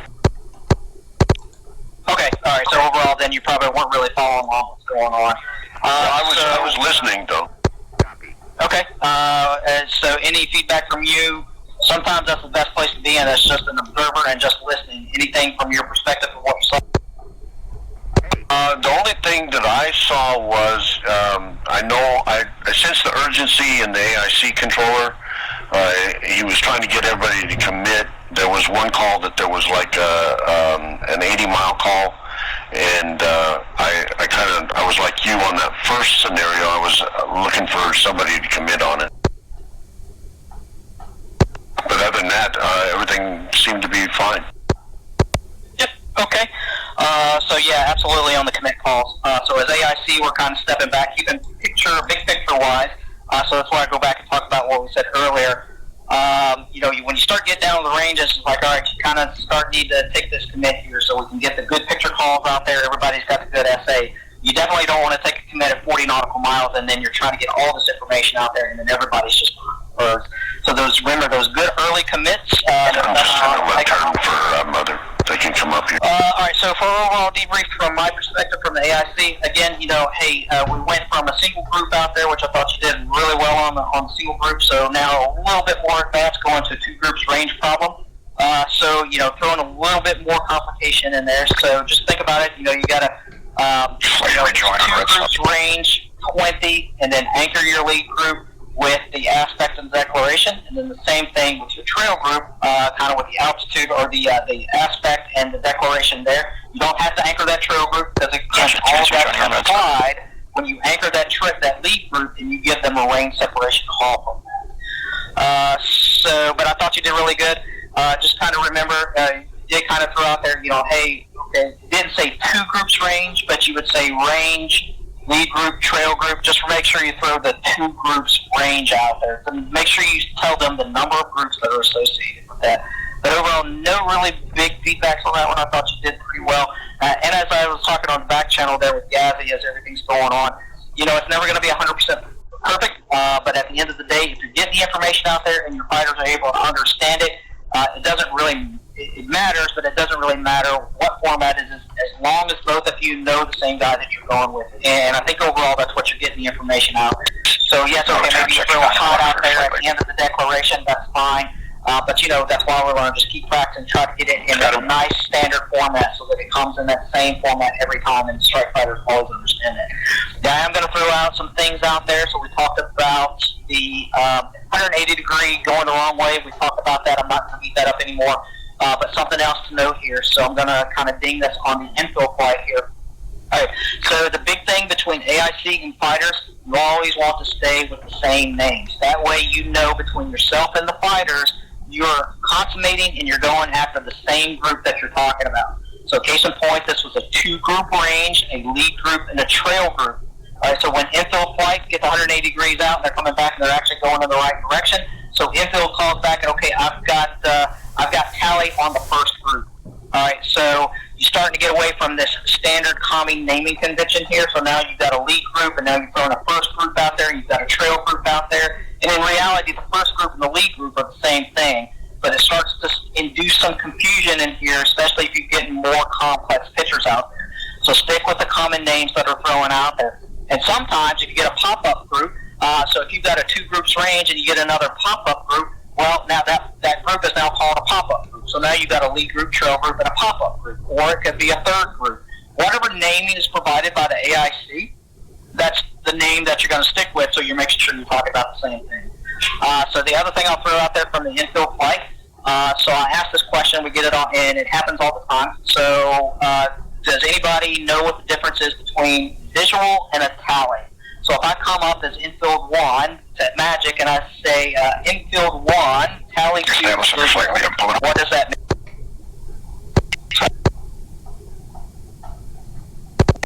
So I believe visual means you have them on radar. Visual means you have them on radar also, doesn't it? Versus seeing them with your eyes. Tally is with your eyes, is that correct? So a visual and a tally. So a visual is a code word that is, I've got a visual on a blue aircraft. So if you come up and say tally to visual, a tally is I've got a tally on 2-factor bogey aircraft, hostile aircraft. I'm tally to the adversary aircraft, and I am visual my wingman. So that's what your difference between a tally and a visual. So just be aware of that when you come up on the radio and say, I've got visual 2 contacts here. And again, it's just kind of nitpicking here. Just if you're going after your factor groups, your adversaries, it's always going to be I'm tally 2. Just be aware of that. But you did come up and say, okay, I've got the visual 2 there, but just know that visual is usually reserved for your wingman and your divisions. The other thing you also said, okay, hey, I'm visual engaging the bogey group. All right, so be careful with that. And I know what you mean, but however, just understand bogey is a declaration. Because at that point, we had already told you that they're hostile. So if you're going to use that, say, okay, I'm engaging hostile group. Or probably the better term would be engaging lead group. Because now you've thrown in, now you're calling this guy a bogey group. So now with the trail group, within a matter of just a couple of minutes, we've got a lead group, we've got a first group, and now we've got a bogey group. So just be aware of that as you try to stick with these group namings. The other thing I'm going to throw out there, so you cleaned up, or actually you engaged all of the lead group, shot all of them down, and meanwhile you still continue to flow to the northeast. Okay, so make sure to give that timely update to Magic. Hey, all factor groups in the lead group splash that. Okay, roger that. And so we stayed off the radios because I wanted to see what happened, and I heard Hawaiian pimping you on the back radio there. If you're cleaning up that merge to that trail group, what should you be immediately concerned about? Picture. Okay, picture to what specifically? Because up to this point, how many groups were coming toward you? If I recall correctly, there were 2 groups. Exactly, there were 2 groups, because you remember you had a 2 groups range. You have a lead group and a trail group. So you just went in and you shot down all of the lead group. So once you clean up that lead group and you get your merge and everything's cleaned up and you're satisfied that lead group is dead, you should be immediately concerned about where's that trail group. So you should be immediately coming up on the radio, Magic, update, say status, request broad trail group. Whatever you need to do, because you need to get pitched back in the right direction, because he's about 15 miles in trail with you. So you need to be immediately asking for that follow-on broad call to that trail group. And I heard Hawaiian come back up and pimp you on your TAC radio. What about that trail group? What about that trail group? And so the AIC controller, we're talking on the back radio, and he's like, should I say anything about this trail group? I'm like, wait a minute, just let this play out for a little bit and see what happens, because I wanted to bring it up as a debrief point. So you clean up a group. If you're going against 3 groups, 4 groups, as you clean up a merge, you should be immediately concerned about where that follow-on group is at. So I just throw it out there for food for thought. Yeah, that makes perfect sense, especially as you're describing it right now. I got so discombobulated and was decompressing in that moment that I totally forgot about that second group. So no, that makes perfect sense. Yep, and it happens. I completely understand. All right, so that's my big debrief items from that run. So I'll kick it over to Ash again. I know you do this, so I'm going to kick it over to you for any food for thought. Yeah, basically another surprise. Hot aspect is not assumed in the picture calling criteria. So, as we single group bullseye 25462, basically we got our hot aspect and single contact is assumed for us in the Air Force. Another thing, just more responsibility on the GCI, more so. We also call the lead group vanished and use vanished a little bit. So if we see the lead group vanished, the lead group is actually vanished, we say lead group vanished, trail group vanished. And that way, basically, we can actually just say, to the pilot, say, we see that they've just been off radar. Yep. Yeah, understand that. Obviously, we're going to get deltas between the way the Canadians do it and the way we do it. Normally, all that stuff is we let the guys that are right there pulling the trigger on it to tell us when when they clean up those merges. So yeah, difference in delta the way things are. Yeah, but we use the same standard as the US Air Force as well, so it's just that. Another thing, trail group. You mentioned that the fighters could target the trail group. Ultimately, for us, it comes down to the GCI is actually going to target the trail group. It's become their responsibility to target that group. So we could have provided a threat bra to the fighter saying, hey, just so you guys know, follow on threat bra, whatever, and then just point them out and that way they can say, "Oh shit, we've actually got this guy coming on. Let's go get him." Yep, that's a great feedback on that. So for everybody on the radio, so yes, real world. So, Gazzy's asking me on the radio, hey, should I say anything about this? I'm like, nope, let's see what happens here, because like I said, I just wanted to see it unfold. But yes, from an AIC perspective, we're talking about on the back road, right, we spring-loaded to give a broad call to this. Once I tell you that the lead group is all splashed, okay, now as Ash is saying, immediately come up on the radio, trail group raw, so that you're getting those spring-loaded. So I induced a little bit of cynicism there because I just kind of wanted to see how it worked out and also provided a debrief. No, that's fair enough. Right, so Ryan, any... One thing I did that caused some confusion that I realized, I didn't make the call to AIC that we had splashed the targets. I was calling on our TAC channel, not remembering that you guys technically are not listening on that channel, so you guys didn't have that clear advisory that we had cleared the picture for that lead group. So that's something else I got to remember to work on and be clear on as my channel usage and so forth. Yep, absolutely. That's a great point. So listening to multiple radios, that becomes an art as you do this more and more inside the aircraft or on the ground. You've got to learn that skill. So a lot of times, junior controllers, it's like, all right, just turn that radio off because it's just going to blow your mind. You just need to focus on your AIC stuff. But I am sitting here, I'm listening to both TAC channels and both and the AIC frequencies. That's when I hear you coming up on the TAC. That's when I come up and say, you're on TAC. So yes, that's a great point. That's why all that information you need to remember to push out on your AIC. Stay firm, copy all. All right, Hawaiian, any final word? Yes, so some terminology that's been kicked about. The most recent one is vanish. Also, you'll hear fade, so I guess the Australians prefer vanish. From the AIC controller's point of view, after you finish that engagement, he has contacts fading. He doesn't know what happened, so that's why you got to report that it's splashed. And then, as Ash was pointing out, he took over monitoring that other group. So once you radio that it's splashed, he knows that you should be thinking, hey, where's that other group? He's going to say, turn this way, altitude is this, they're doing this thing. So you get immediate SA on what's happening with a second factor group. Some other terminology that people talked about, we discussed tally and visual. Some negative words for that, if you do not have tally or visual, you're going to say blind, or if you just lost the bubble completely, you don't have any idea what's going on, you're going to report tumbleweed, and that helps them get you caged back into the fight. And then some other terminology that we haven't done before, because we haven't turned on fighter radars before tonight, is AIC tells you, you got some group at Bulls, whatever, blah, blah, blah, blah, blah. When you see them on your attack radar, you can report contact that group. And contact means you have radar contact, which means that you can start getting higher fidelity information from your radar than what the airborne early radar or early warning radar craft is able to provide. And that guy, the AIC controller, knows that you have higher fidelity on what's happening. He can shift on provide kind of a contextual picture about what's going on around you, because your attention is starting to focus in on those dots as you manipulate your attack radar and start to think about the strategy of how you're going to maneuver against that group. Any questions about any of that I just said? I'd just like to build on the vanish versus faded a little bit. Go. So we use the vanish primarily in the BVR arena. Basically, if we can correlate this to a Fox 3 or Fox 2 shot, that's great. It's faded is more of a case of it's dropped off our radar below our radar horizon, and it's actually, we don't know if it's dead or alive. It's most likely alive if we say faded. So basically, yeah, if we can correlate this to a shot like a Fox 3 lead group and we see one contact vanish from 30,000, we call one contact vanish the lead group. And then if you kill the entire lead group, it's lead group vanish. Yeah, Roger. And then I'm going to tack on to what you're saying, Ash, there. So the faded call, same thing from our AIC perspective.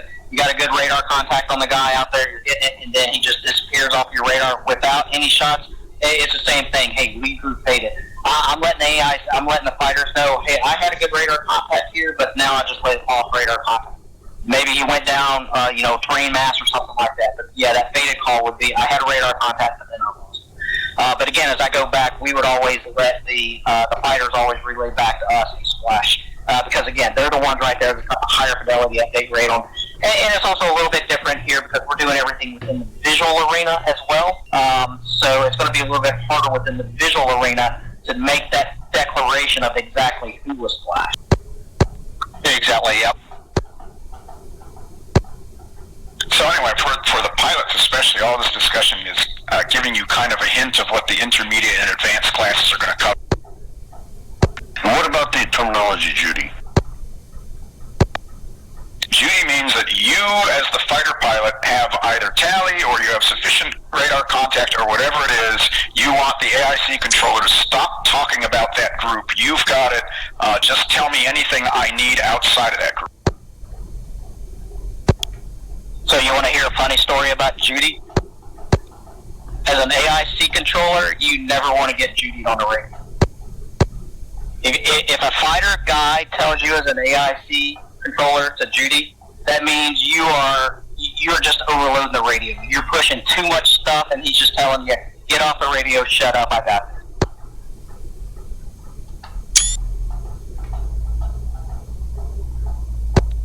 All right, any final words from that run? I thought that was a pretty good run, overall AIC and Strike Fighters. I think there were a lot of lessons learned there, a lot of good things that come out of that. Any final feedback before we go into the next one?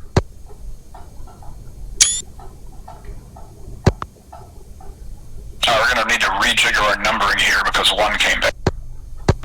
Okay, so I'll take four. I'll take four. Okay, Axis 4 will take the same numbering as we just had in the previous evolution. Yeah, that's fine. I'll take four. Alright, so understand, so Axis now infield 4, and Motown, you're still infield 1, correct? You guys are gluttons for punishment. I'll do that. Alright, rejigger who's in the lead. Who's on my left wing? That's 3. Okay, good, 3. Who's on my right? That'll be lead. Alright, you got the lead on the right.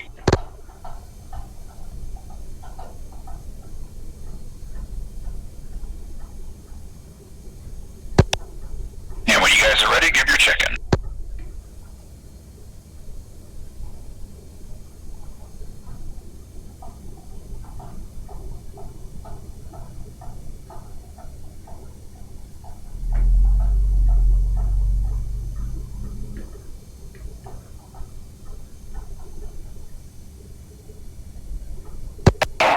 Magic infield flight, flight of 4 F-18s over Mother, 15 Angels 1-5. 30 minutes playtime, 2 aim 9s, and 600 rounds on board. Request picture. Infield 1-1, Magic. Alpha Bulls 255, 73, 16,000.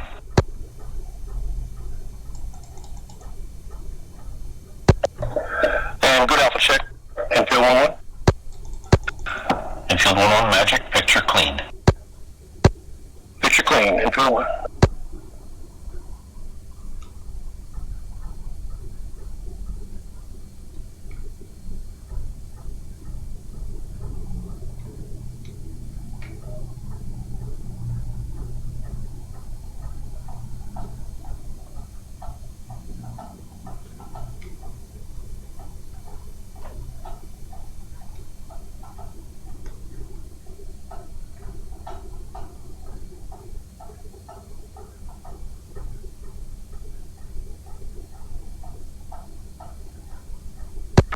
I don't see you where yet. I'm at your 4 o'clock low.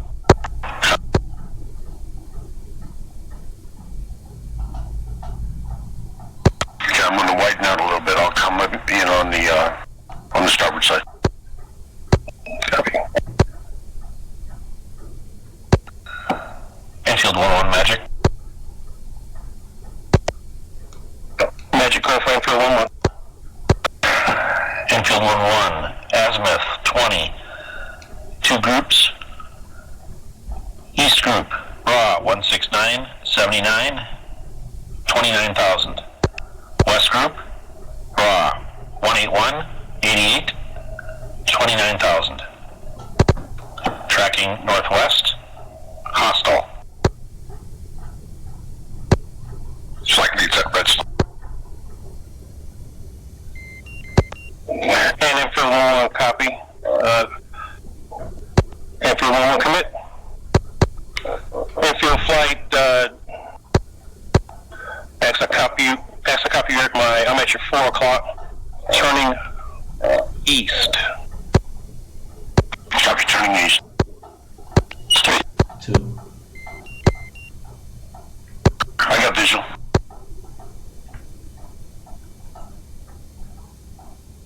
Visual 4, or correction, visual 3. Visual 2.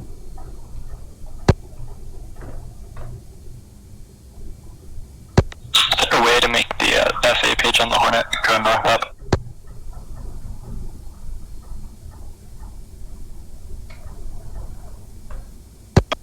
And Magic infield 1-1 has northern group. 011 Magic, Azimuth 20, East Group, Bulls 174, 69, Angels 29, West Group, Bulls 187 for 80, 29,000, hot, hostile.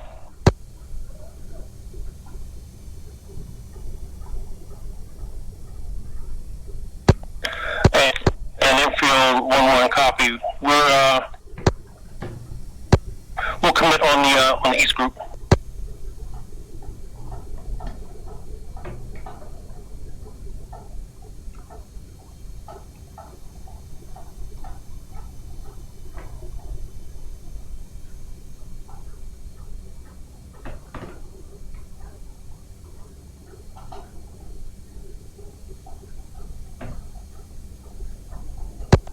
And Magic infield 1-1 have multiple targets. Tumbleweed, request picture.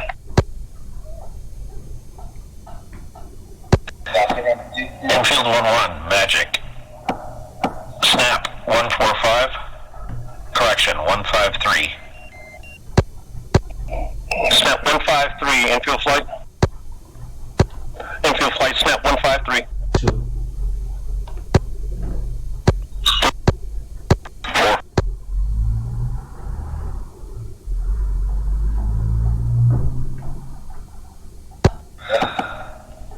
Infield 1-1, Magic.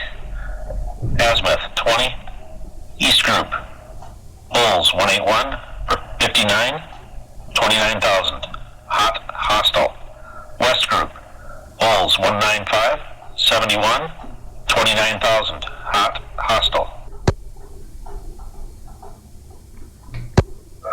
Infield 1-1 contact, commit East Group.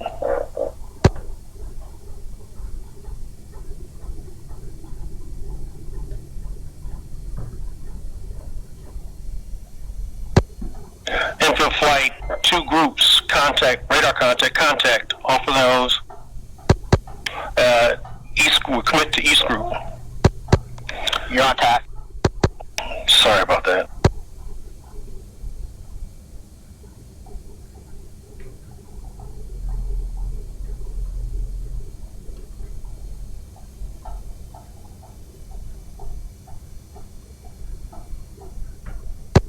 Magic infield flight, both groups faded. Infield 1-1, Magic. Raw 145, 42, 29,000. East Group, hot, hostile.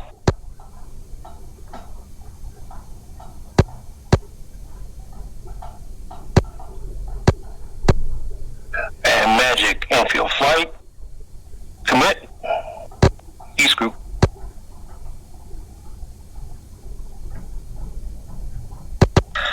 Infield 1-1, Magic. West Group, Raw. 177, 35, 29,000. Flank northwest.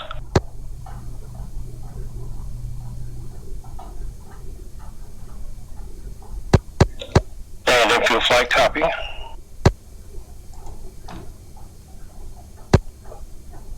And for infield flight, Should be targets off the nose coming in about, it's like 29,000. About 20 miles out. Infield flight visual, contrails visual, tally 125. Magic, tally 125. Targets faded.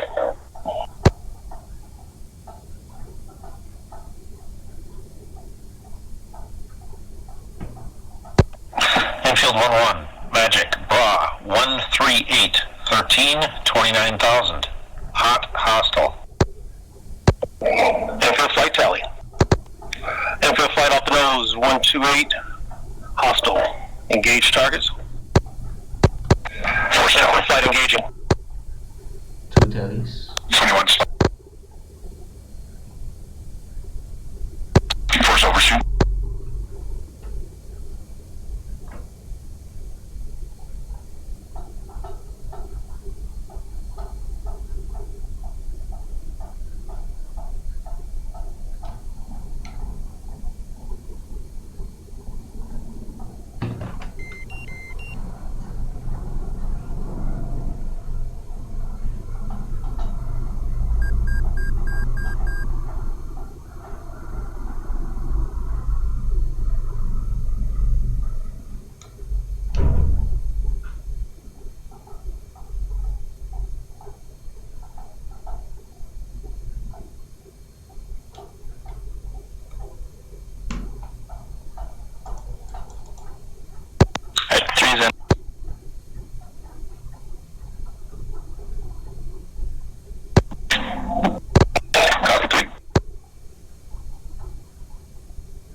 Magic infield flight in direct pursuit of targets.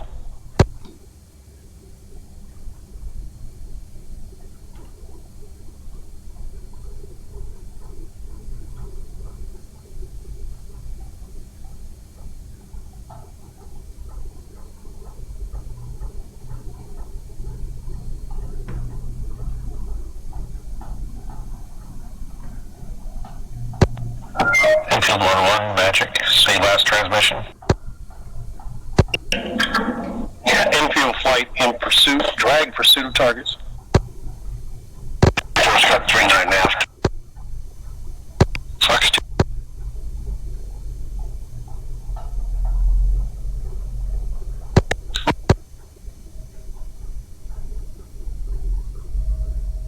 Splash 1.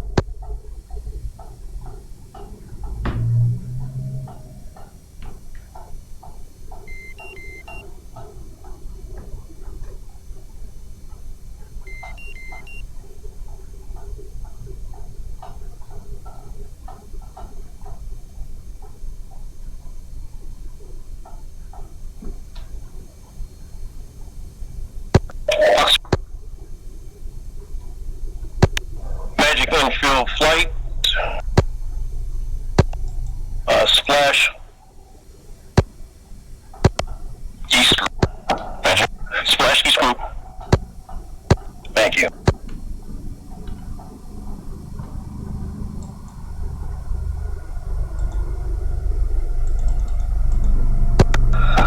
Infield 1-1, Magic, still seeing one hostile.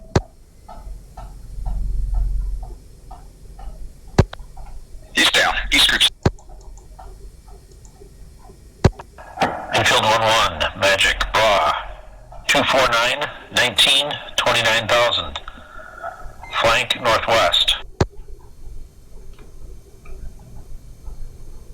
249, 19, flanking northwest. Infield flight looking. Infield flight rejoin. 2. Okay, 3. 4. 3's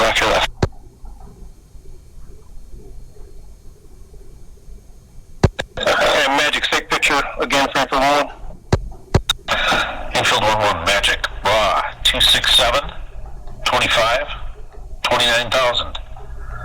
Track northwest, hostile.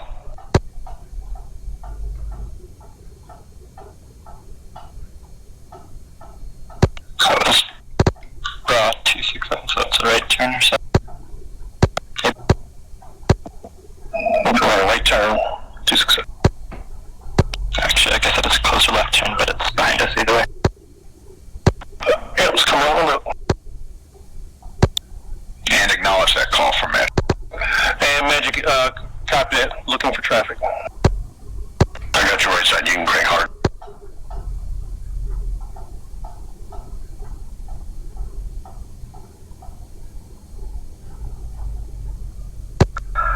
Enfield 1-1, Magic, raw, 275, 34. Target vanish. Target vanish, copy that. Enfield 1-1. Magic. Enfield 1-1, request picture. Enfield 1-1, Magic, picture is clear. Picture clear, copy that. Enfield flight, rejoin. Enfield Mom, 284 for 42. 28442, Enfield flight. Alright, let's go Overlord 99, knock it off, knock it off. AIC's knock it off, fighters knock it off. Knock it off, Enfield flight. Knock it off, Enfield flight. Force knocking it off. 2 copies.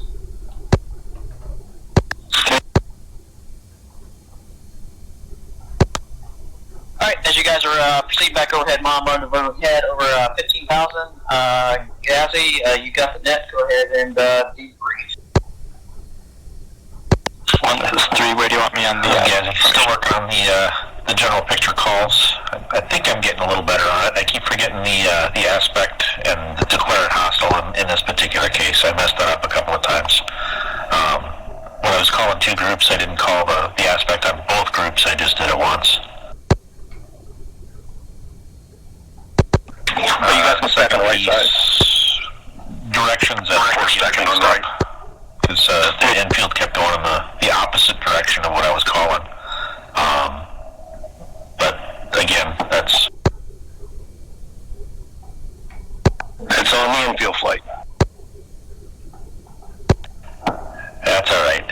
Otherwise, I think things went well. I was a little bit worried that the east group, when he called splash, I still saw 1 bogey or one hostile on the tracking there, so I was a little bit nervous. Otherwise, that's all I got. Okay, copy. Infield 1. Yeah, for that lingering bogey, he was on his way down. He was just going down slow. He had come apart in pieces. So I had a visual on him if we needed to go back, and someone did, put another fox on him. So kind of took him out of the picture by confirmation.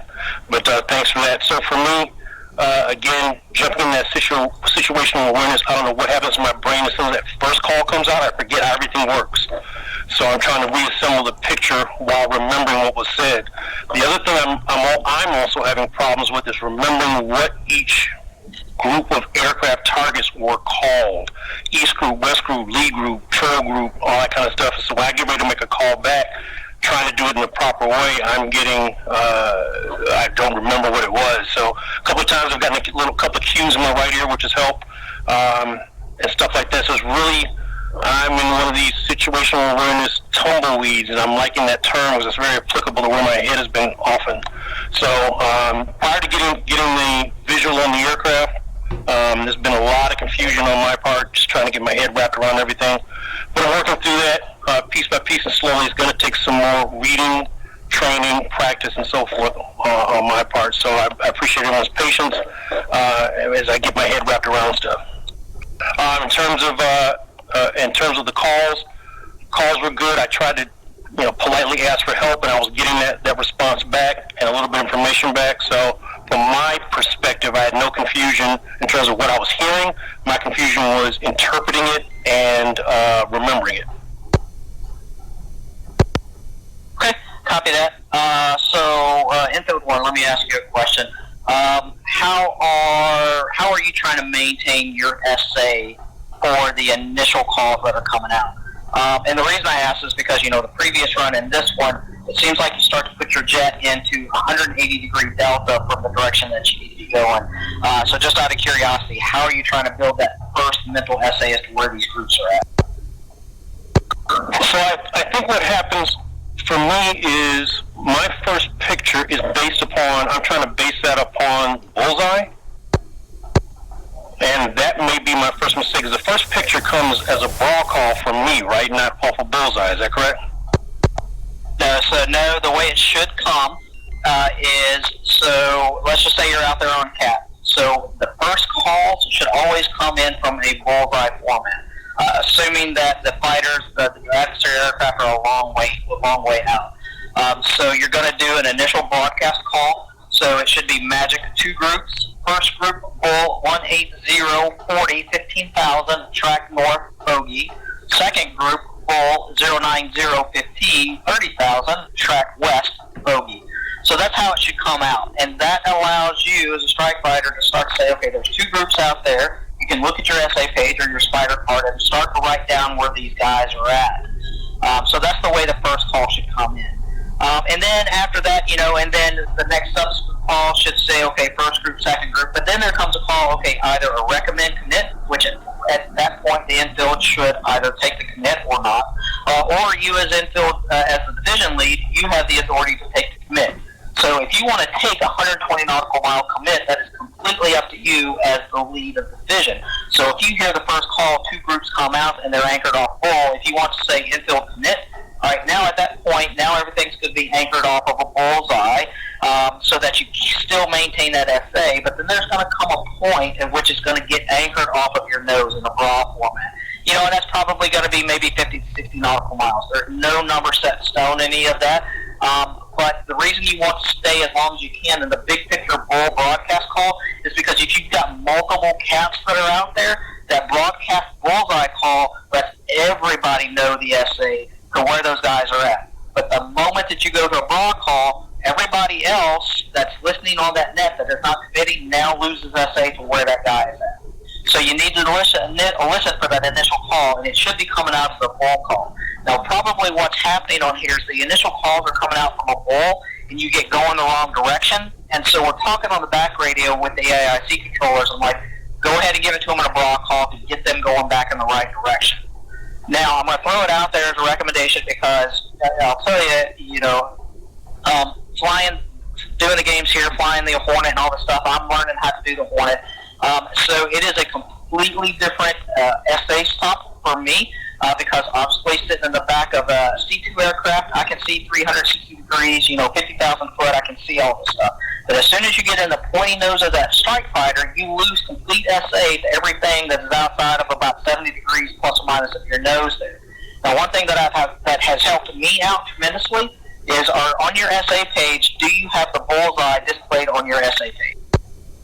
I do now. I did not have it wide enough before to see it. So that was part of my problem. That's the root of my problem on that initial call is me in my head trying to figure out where bullseye is and then where that target is off of bullseye. By the time I start acclimating to that, I get another call. So now I have it zoomed out enough. I have it at 160 so I can actually see the bullseye, and I should be able to make better reference to it now. But that's been part of my problem, definitely. Okay, awesome, because it sounds like you already identified the big problem. Because I'm saying this because this was a big learning point for me because I was the same way. I'm like, God, I'm losing my SA here. If you look at that bullseye on your SA page, it's got that vector arrow that points directly north. So when you look at your SA page, and if you hear called bull 280, you don't have to get it exact, but a 280 is west of bull, right? And if you look at your bull SA with that vector pointed north, you can immediately say these guys are down here. Now you can start to get your jet pointed in the right direction. It doesn't have to be exact, but at least now you're going the right direction. Copy that. Got it. Yep, that makes good sense. But that has been my initial stumbling point, and things went downhill to some extent from that.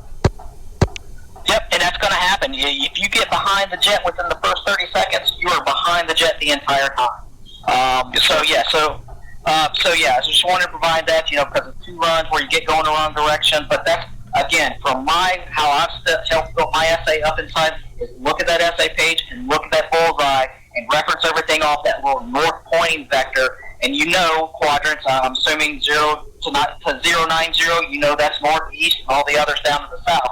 That will give you a quick visual there of which way you need to point your jet. Yep, copy that. I think that should help me a lot. Alright, so Intel 2, any debrief from? No, it's just pretty much the same, just trying to remember stuff after the initial brief. Okay, copy. Intel 3? Yeah, so, is there a way to make the Hornet SA page go north up instead of track up? There is. So on your HSI page, on the left side middle button, there's a mode punch. Then on the left side, second button from the top is an N up. Punch that, locks both the HSI and the SA page to north up. Gotcha. Thanks. That's gonna help out. And also, does the area you said is pointing north from bullseye or from the waypoint? Yes. Any waypoint that you have selected that's displayed within range on your SA page will have an arrow pointing north. Okay, gotcha. Thanks. Yeah, that covers it. I'm a Tomcat guy, so I don't know the Hornet. Okay, Intel 4? I don't have anything for it. Alright, copy that. So from AIC perspective, overall, I think you're getting the essay out there. We're letting the fighters kind of fumble around through building up their essay. But there does come a point, AIC, you got to step in, and so I think that was a great call from Infield 1. Hey, I'm tumbleweed. Hey, taking lessons learned, I don't know which way I'm going. We knew as AIC that you're going the wrong direction, especially when you say, hey, I've got multiple contacts off my nose. That's because you're proceeding right towards bullseye, right towards the middle of all those comm air. So yeah, good call, tumbleweed. Okay, let's get you pointed in the right direction. Go ahead and snap right 140 to get going in the right direction. Once we get your noise pointed there, okay, now we're going to give you the updated raw bullseye calls to the contacts you're supposed to be working on. From an AIC perspective, hey, we're still fumbling through the comm format and all that stuff. 2 groups azimuth, it's been kind of typically azimuth 20, east group, west group, that type of stuff. It's just going to come with practice. It's a good standard comm format. 2 groups, azimuth 20, east group, anchor that, east group, all 15,000 hot, hostile. West group, 15,000, hot, hostile. So again, just keep practicing that good standard format, going back to the brief and the spider cards that Hawaiian had printed out for everybody's display. That's really how you're going to do it. And that's really no kidding. We had flip charts in the squadrons that, everybody's sitting there and you're going through the flip charts, and it's constantly just going through these, and it's mental muscle memory going through that, so you get the repetitive process over and over again. So the other things I'll throw out there as a recommendation. So for the infill flight, what in your essay, what kind of presentation was this coming in? What kind of presentation? I'm not sure. All right, it was an azimuth. So if I tell you that's an azimuth, with respect to the 2 groups, what's their respective range to you from an azimuth presentation?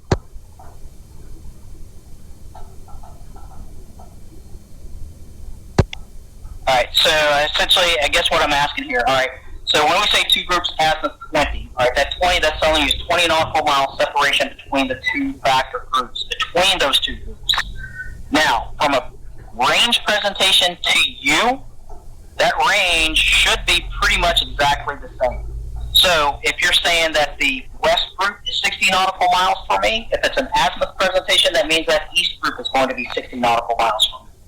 All right, so just something to think about as you start to go and prosecute this. You've got 2 groups now that are the same range for you, and that distance is closing at the same amount of time. How are you going to target that?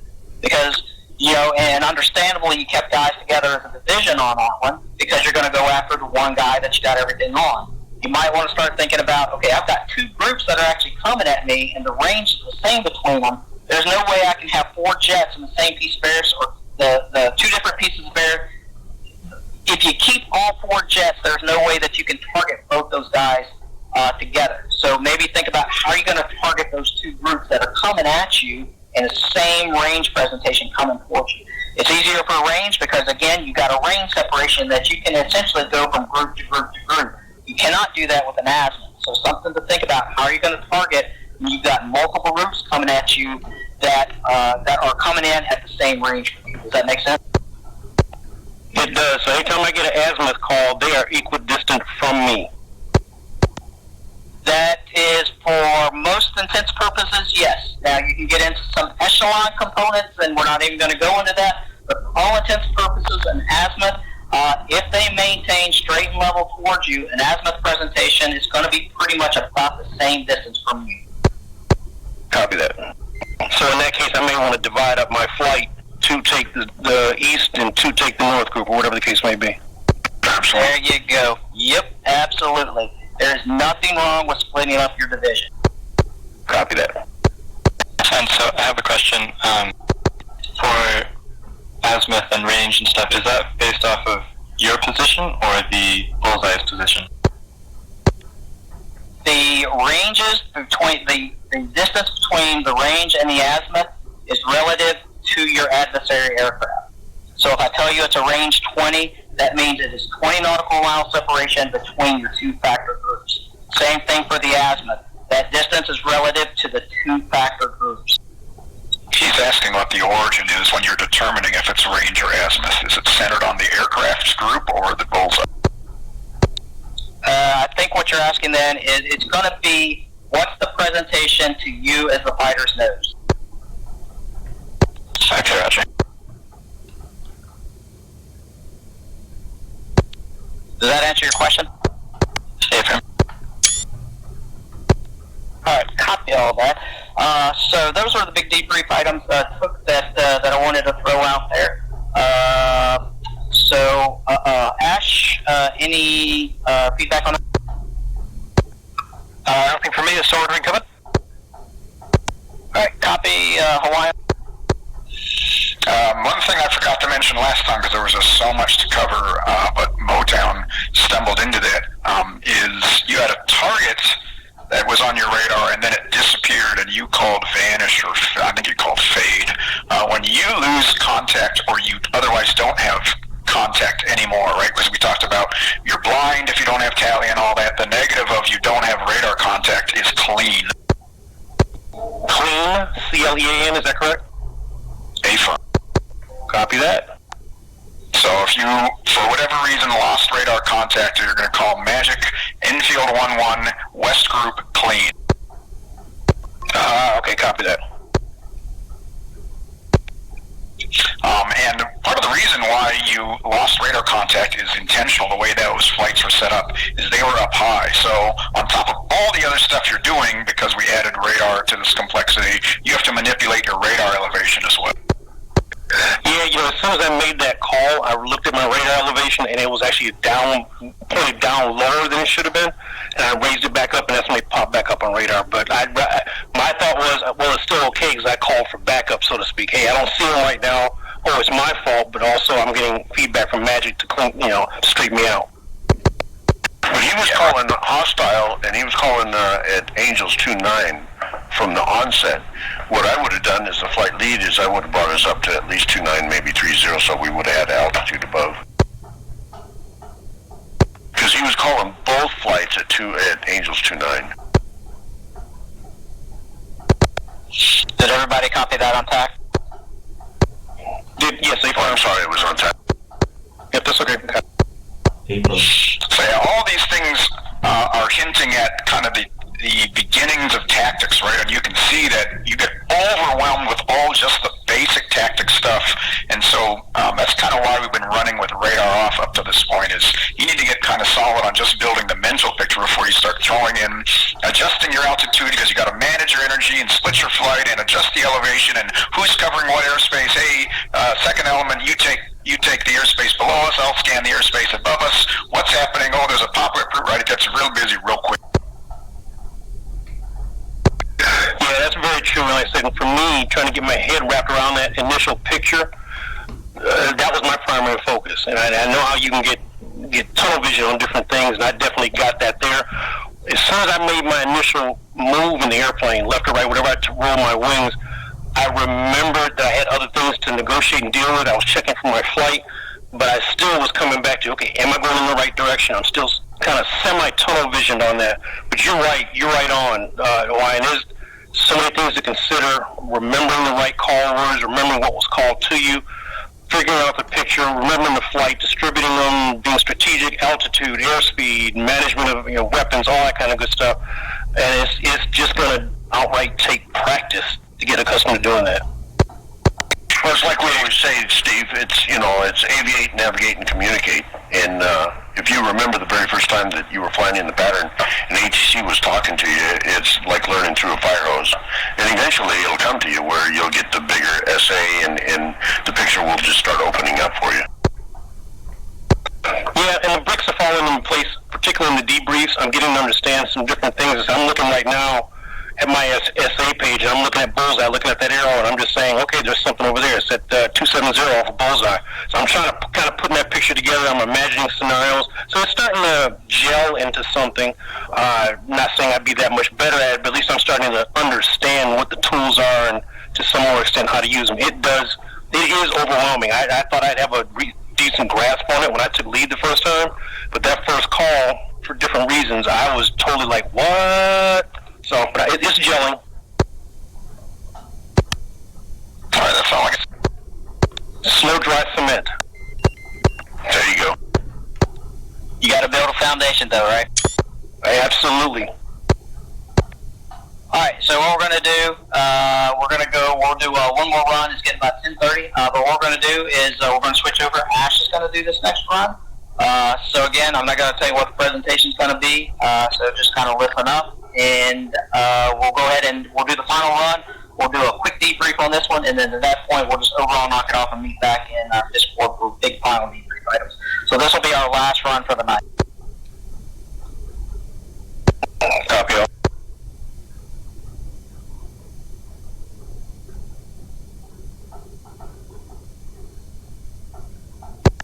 All right, so infield flight, this is Overlord here. Whenever you're ready, you're rendezvoused up and you're ready to go. Go ahead and check in on your standard AIC check.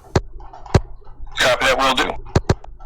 Infield flight, infield lead, and all elements check in. 2.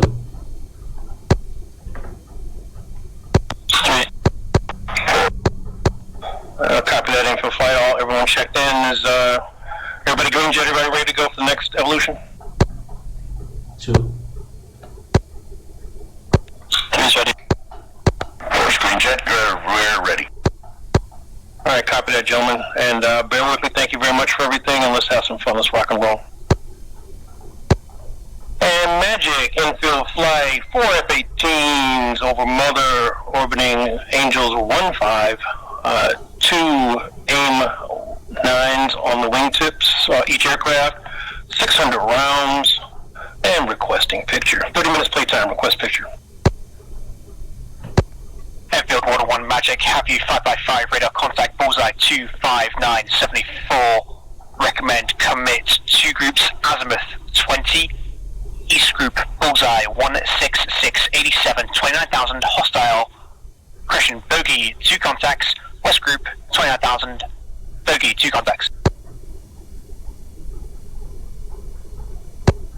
Infield flight, copy, commit. Infield flight, let's climb up to flight level 290.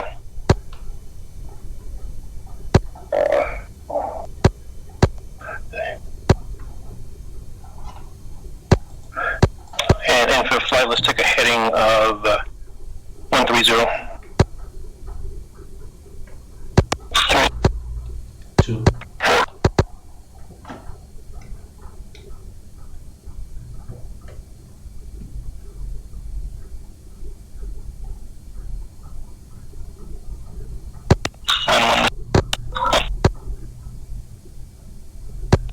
This is Target Happen Shovel.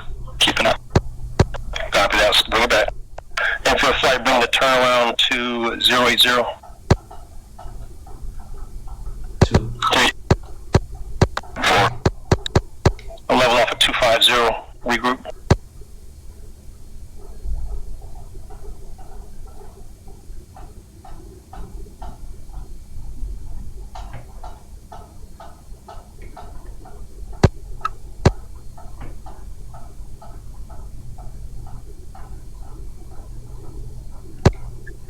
1-1 Magic, skip it, cut off. 1-1-0, commit group, question East group, bullseye, 17175, 29,000, hostile, question bogey, 2 contacts. And for 1-1 commit, East group. Overshoot.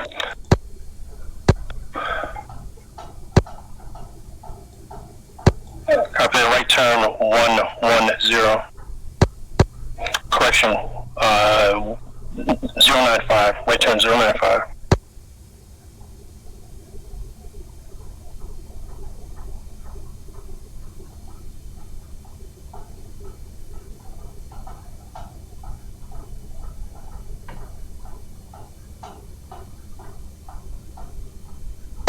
Let's take it on up to flight level 290.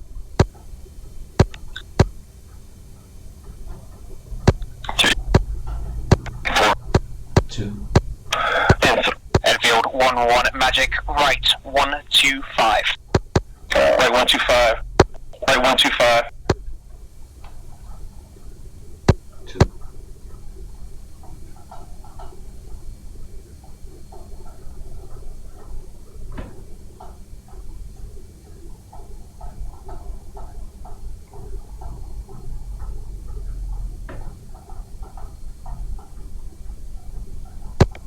Enfield 1-1 contact.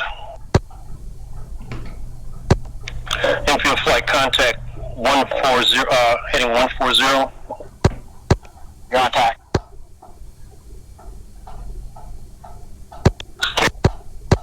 Enfield 1-1 Magic, East Group, bullseye, 17863, 29,000, hostile, 2 contacts. West Group, bullseye, 19275, 29,000, hostile, 2 contacts.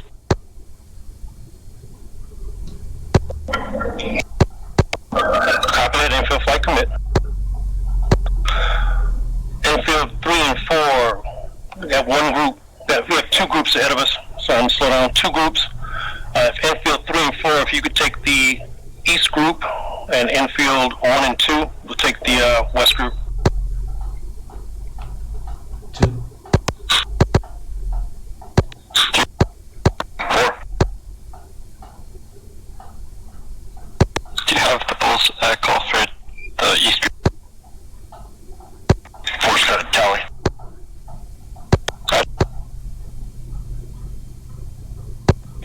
East group should be about 180 from bullseye. Gotcha. Okay, 150. 155. 155 for the West group.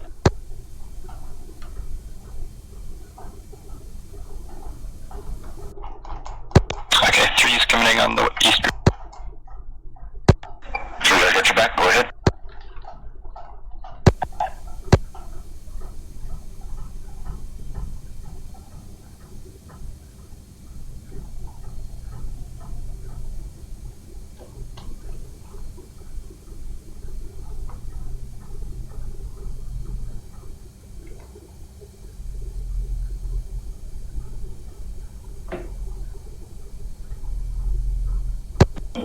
Magic, Enfield 1 and 2 contact West group. Enfield 3 and 4 going after the East group. And Magic, Enfield flight 1 and 2 tally West group. Enfield 1-1 Magic, contact West Group, bullseye, 20366, 29,000, hostile, 2 contacts. Enfield flight engage. Enfield flight engage.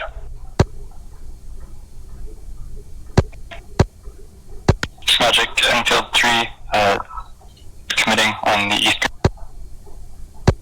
Enfield 3 Magic, East Group, bullseye, 19349, 29,000, hostile, 2 contacts, flank northwest.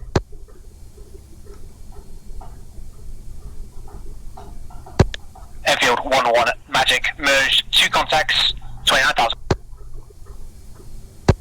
Enfield 1-3 Magic, merged, 2 contacts, 29,000. Magic, tally at Enfield 3. Box 2. Splash 1.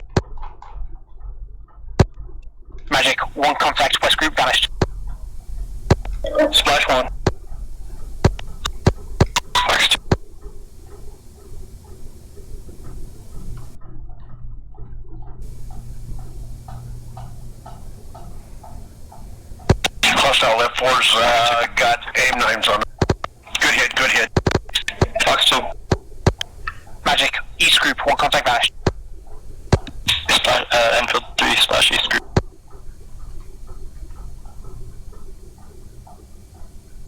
Enfield 1-3, Magic, East Group, Christian merged 1-25,000. Enfield 1-3 and 1-4, the East Group has been splashed. Enfield 2, you in? Yep, Enfield 2, I'm catching up. Okay. Enfield 1-1, Magic, merged 1-29,000. Magic, West Group, Christian East Group vanished. Central Enfield 3, we splash East Group again. He was half dead. Magic, Enfield 1-1, West Group, splashed. East Group, splashed. Enfield 1-1, Magic, pop-up threat bra 0846, 17,000, bogey, spades.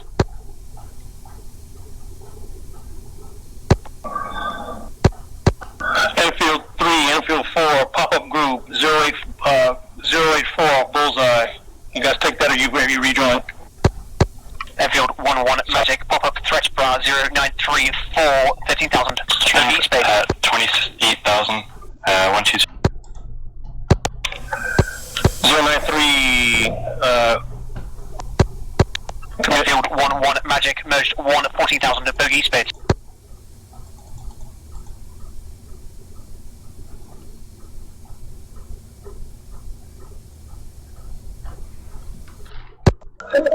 Enfield 1-1 engaged.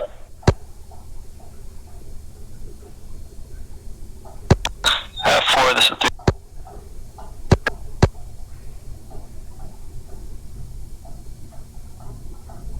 Great. Are you rejoined with 1 and 2? I'm coming up on you.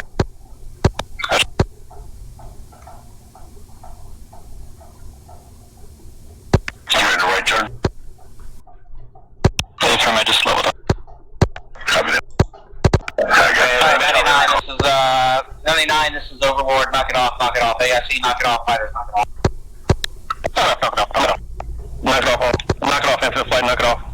2 copies. Force knocking it off.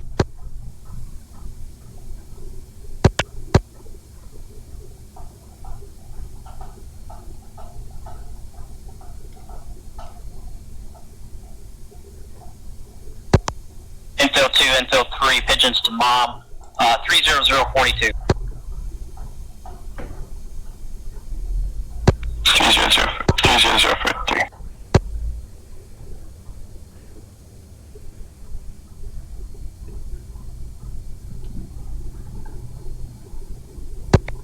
Enfield 1, pigeons to mom, 30065.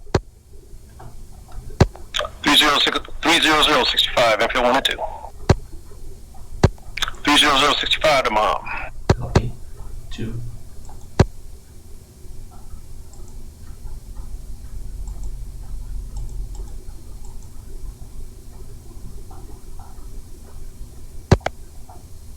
Alright, as everybody's proceed back overhead, mom.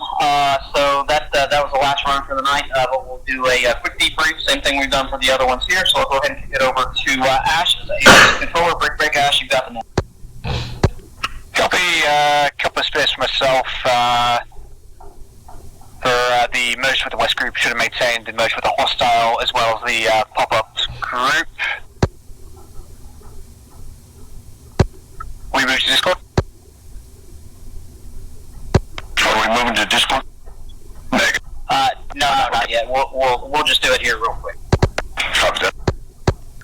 Copy. Just to be advised, with the Air Force we assume, there's a couple of assumptions. There's single contact and hot aspects, so sorry for not saying group bullseye 262 32 bogey 2 contacts. Well, yeah, sorry for not saying bogey 2 contacts hot. It's my bad. Additionally, just trying to think right now. than that, yeah, just a little bit rusty. Had a couple of pints downrange, so my bad. Yeah, my apologies. Wasn't the best. So I'll chime in real quick here. So actually, I thought it was very good. So you're kind of seeing here for the fighters here, you're going to see a delta there, difference between what the Canadians do for AICs and kind of what we do from the Navy side of the house. A little bit of different terminology, but a lot of it's kind of the same format. So a couple of things that you may notice a little bit different there, as Ash said. So the hot aspect, it sounds like Canadians always assume a hot aspect. And then the other thing I kind of noticed there, a little bit of delta there, it seemed like, and Ash, correct me if I'm wrong here, you stuck with the bullseye format almost all the way down to the merge, whereas from the Navy side of the house, we will kick over to that bra format pretty early so that you get that constant update off of your nose there. So it seemed like a little bit of a delta there, some things that you may hear a little bit different between different nationalities and different controllers.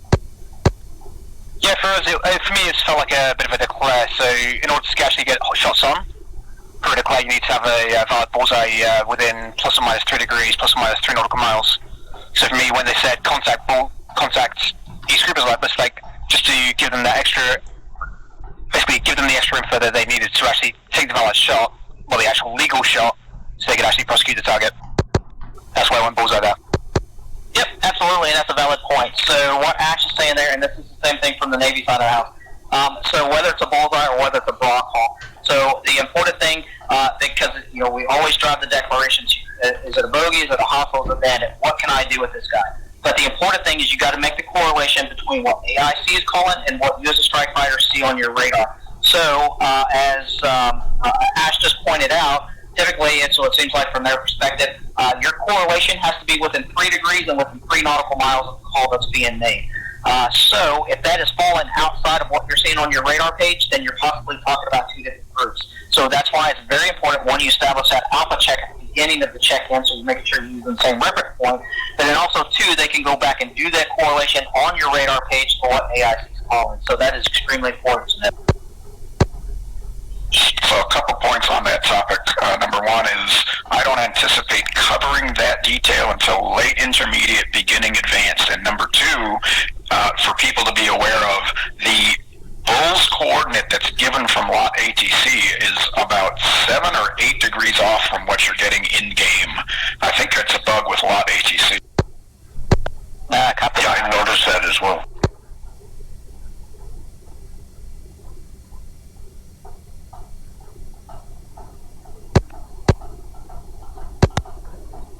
The other thing I'll throw out there, so again, I thought that was really great information coming out there. But as I was talking on the back radio there with Ash during the concert, and so I'll just throw it out there as a recommendation, is there's a lot of information coming out there. And again, I know everybody gets, I used to do it too. I used to get on the radio and it would just come out like a fire hose.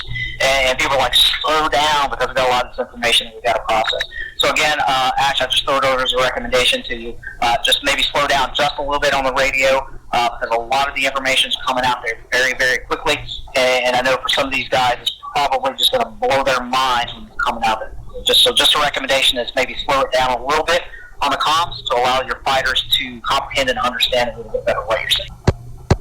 Yeah, that's very well point taken. It's one that I've known, one that's been known as well. There's a reason why my call sign is Xanax. There's another, this is for, yeah, that's a good call sign. This is for, there's another thing, and I don't mean this in a derogatory way, but, we're two nations separated by a language of English, but, when you're going out real fast and you've got an accent in there, it takes a little bit for us to get used to and catch up with you. Exactly, yeah. So if you throw in a couple of y'alls in there, then we'll be okay. Ash, are you Canadian or Australian? I was born in the UK, moved to Canada in 2006. And so you're with the Canadian Air Force? That is a firm, yep. So Ash, from my perspective, I notice obviously the difference in your cadence and in your voice, but see, to me, I use that as, okay, learn how to adapt, because everybody's not going to sound the exact same way. So I took it as a chance, okay, figure out what he's saying and work with it. So I say don't change, but that's just my knuckleheaded self. No, I thought it was refreshing to hear it. It sounded good. I was following everything. Everything was good. It just that initial call was like, oh, okay, we don't have a yank in there. Yeah, that first call, I was like, what happened? Then I was like, okay, just figure it out, work with it. So I thought you did very well. Steve, I thought you did really well as well. Well, yeah, most of the difference I can see, I can figure out where the hell bullseye is, and I can at least point in the damn direction. Oh, that's true. But yeah, you brought us all the way up, 25. Somebody was complaining that they couldn't keep up, so that was a good call for you to back it off, get the flight back integrity, and then split the flight. Put west and east, which was a good call as well. I thought you improved over the evening sequentially each run that we did. So I thought you did a good job. Thank you very much. Got a lot of memory items to practice and so forth. But thank you. Yep, and I'm going to back up what Axe said on that one. So overall, you took the debrief items from run to run, you incorporated into the next run. Definitely evident in that last run there. So things executed a lot better on that one. So here's a question for you. So with the things we talked about, expanding out your essay page, looking for bullseye, looking at the north vector and all that stuff, did that help out with your overall essay just to get your jet pointed in the right direction? Hell yes. Yeah, because after you said it, I zoomed out to I think 160, which I didn't need to be that far. But I was just, as I was flying, I was just putting things out there and saying, okay, that's 270 off bullseye. That's 160. He called something 176. I'm looking directly down below the arrow, knowing it's just a little bit to the left side of it, and I just had to figure out distance. But I at least had a sense of where in the heck the thing was. So yeah, not that I was perfect, but I know it had a much more impact on my understanding of where the targets were. Yep, okay. And so I'll throw it out there. You said you're trying to figure out the distance. When these calls are coming out and they're 100 nautical miles, that distance really doesn't matter to you at that point. Really, what you want is get your jet pointed in the right direction. Get it going down range, and then there you can start to focus on the distance and work your radar mechanics and things like that. And so, like I said, that was a huge learning point for me. Just over the last couple of weeks, I'm like, holy cow, that vector on that bullseye points north. Man, now I know which way I need to go and where I need to point my air. Yeah, that's interesting you said that. That's exactly what I did. I said, let me point at it, because what will happen is if I point at it, all kind of things will start picking up. My radar will pick it up. She'll pop up on the essay page, as long as I'm set up correctly. So I was worried less about distance and more about just making sure I was getting up, down the right chimney to see what I needed to see. Yep, absolutely. And so, Axe there brought up another good point, and we see this every week that we do this. The first run, first two, everybody's hair's on fire. They don't know what's going on. But by the time we get to the third, fourth, and fifth runs, everybody's like, okay, hey, we're rocking and rolling here. I understand what's going on. And it's a huge learning curve from the first run all the way up to the last run. Who's in the break? All right, so that's all the big debrief items I have for this run. Hawaiian, any final inputs on this run? The only thing I saw at the beginning that I just want to point out, because I don't know what's happening in Motown's head, is, the thing that's called out is East Group, and then I hear what you're saying. You're looking at the bullseye and saying, okay, well, it's south of bullseye, but what happened is you locked onto a group that was south of bullseye and east of you, and we're flowing essentially 085. So when you hear East Group, it's not necessarily east of you. Correct. Yeah, that first group, the first call out, I got stuck on two things. The direction, and I did not remember the flow direction.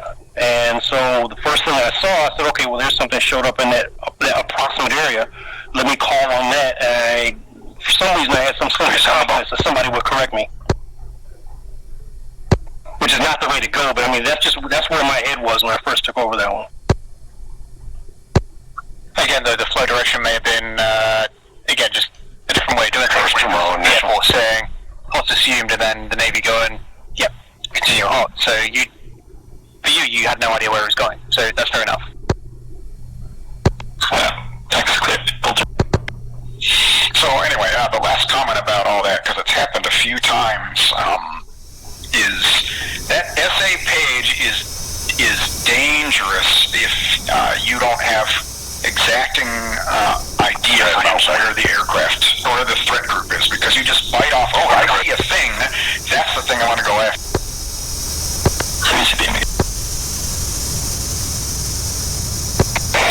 That's agreed. That's definitely agreed, Ryan. The first group was that type of situation. I kind of bit off on the first thing smoking, so to speak. After that, we got those other two groups or the other two identified that came up, the contacts. I was able to see their flow, the direction they were headed in, and I confirmed in my head that I had the right groups in mind. So that's why I was more confident breaking the elements off to see those groups. But yeah, that first group that came up, yeah, that was first thing smoking kind of reaction, bad reaction. Yeah, Roger. Apart from that, since we got mostly some kind of intermediate level pilot guys, you can kind of see what's going to be coming up here in the next 2 months or so with intermediate level training. Force crossing the way. Anyway, that's all I have. Yeah, I'm going to spend some time doing some reading. You know, I came into this session with a lot of assumptions. Like, okay, I understand that. I get that. I need to practice it. You know, I may have a sense if I sat down and tried to write out on paper what we're doing, but I need to practice it. So when we get in a hot jet and nose is turning and airspeed is bleeding off or whatever, I need to be able to have that intuitively happen in my head. So that I need to practice that more. That's definitely what I need to do. So that's a good point, and we've talked about it before, but I don't know if it's ever been captured on video, so I'm going to capture it on this video so that anyone you link it to can link to this part of the conversation. Really, the reason why we don't post the videos for everyone to look at is because I don't want people getting these videos, watching them, they pull it up, oh man, it's 3.5 hours long, I'll just skip a bit, watch ultimately 20 minutes, and then think they got the same kind of training that you would have gotten had you participated in this class. This is not something where you can just watch TV and learn it. You have to do it, and you have to do it a lot. Yes, I agree. And there's quite a few memory items that I know I need to go over. I've kind of been avoiding that, but I need to get into those documents, which I've had for the longest, and get into the memory items and commit them to memory so that I'm not stumbling and fumbling on, okay, what is that group called, and what do I say in this situation?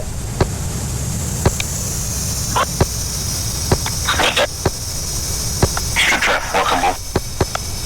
All right, so I think Gazzy, you were trying to ask a question on the back radio during the run. So what was your question, Gazzy? It was specifically just on that Moles call, and I thought it should have been a broad call, but that was already explained. Okay, all right, copy that. So Hawaiian, did you have any other final comment? No, looks like everyone's recovered, so we can pop back to Discord. All right, so if no other final questions, I'm going to go ahead and call over on Knock It Off. You can go ahead and disconnect from the server, and we'll all meet back in Discord for any big safety flight, big debrief fire. See you back in Discord. Yep.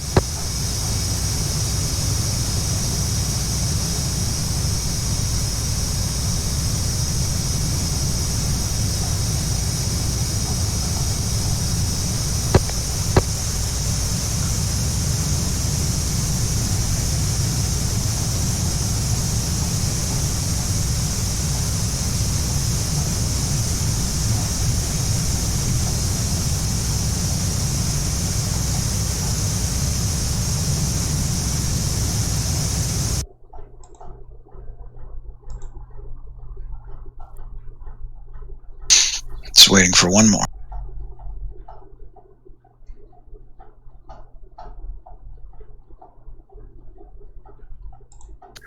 All right, looks like everyone's here. So I guess I'll just start this off fairly open-ended. What did you all think, especially the people who have been here before, what did you all think of the way we ran things tonight with a new mission versus the previous? I liked it. I thought it would. I thought it went really well. The only thing was I should have checked out SRS before we went out there. But once I got it up, everything seemed to work like it was. It was a good format. From an AIC perspective, when I first logged in and I saw all those aircraft flying around, it was pretty nervous for me.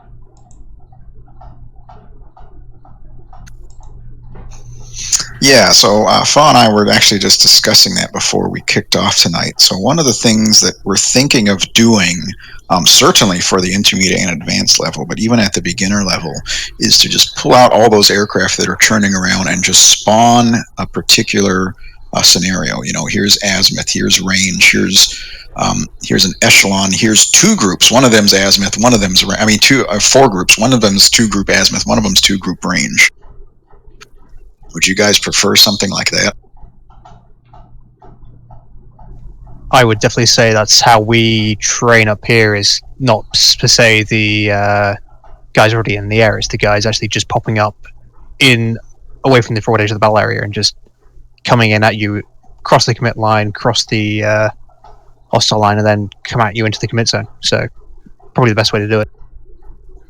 Right. So there's kind of two things about that. One, so the genesis of all this, we had those aircraft flowing around before we even put civilian air traffic in. And so part of the point of civilian air traffic is to add some additional noise to the picture, but also so that you can't guarantee that what you're seeing is a hostile aircraft. And the second thing is, we could do it the way the real world training works, right? It's very easy for the students. There's nothing to distract you. But part of the problem is the audience that we have not being real world military. After they come off these sessions, they go join some public server where there's 28 airplanes in the sky, and so we don't want to make them ill prepared for how they play this game. Oh, I completely understand there. You could also have the strangers still flow around. It's just have the hostile groups come from a constant threat angle and threat aspect, and potentially Right. So what I'm inclined to do is pull out all that churn around Bullseye, leave the civilian air traffic in, and then be able to call groups of different kinds on command through the F10 menu, which includes some presentation, right, where they start out at 150 miles and fly in, and while they're doing that, you can on demand have a pop-up group that starts 70 nautical miles. That sounds like a great plan right there. Yeah.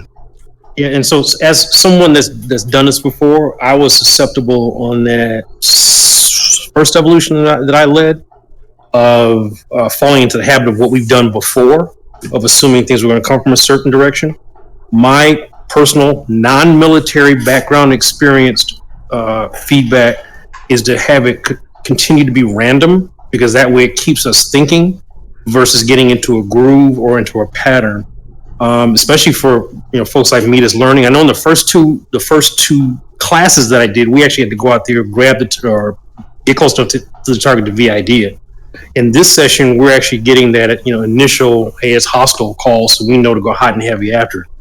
But to me, for the learning aspect, because seems like I'm one of the newest to this overall, is to actually have learn as much information as possible with very few assumptions. That way I'm forced to think and to compile and assemble SA versus, I know that's going to be a hostile, he's going to come from that way, or that plane that came from that way, let me just go get him. Yep, understood all that. So let me explain some of the thinking, and you guys can tell me what you think about all this. So when this initially started, right, pretty much everyone we assumed was going to be a beginner or had never done anything like this before in a realistic way.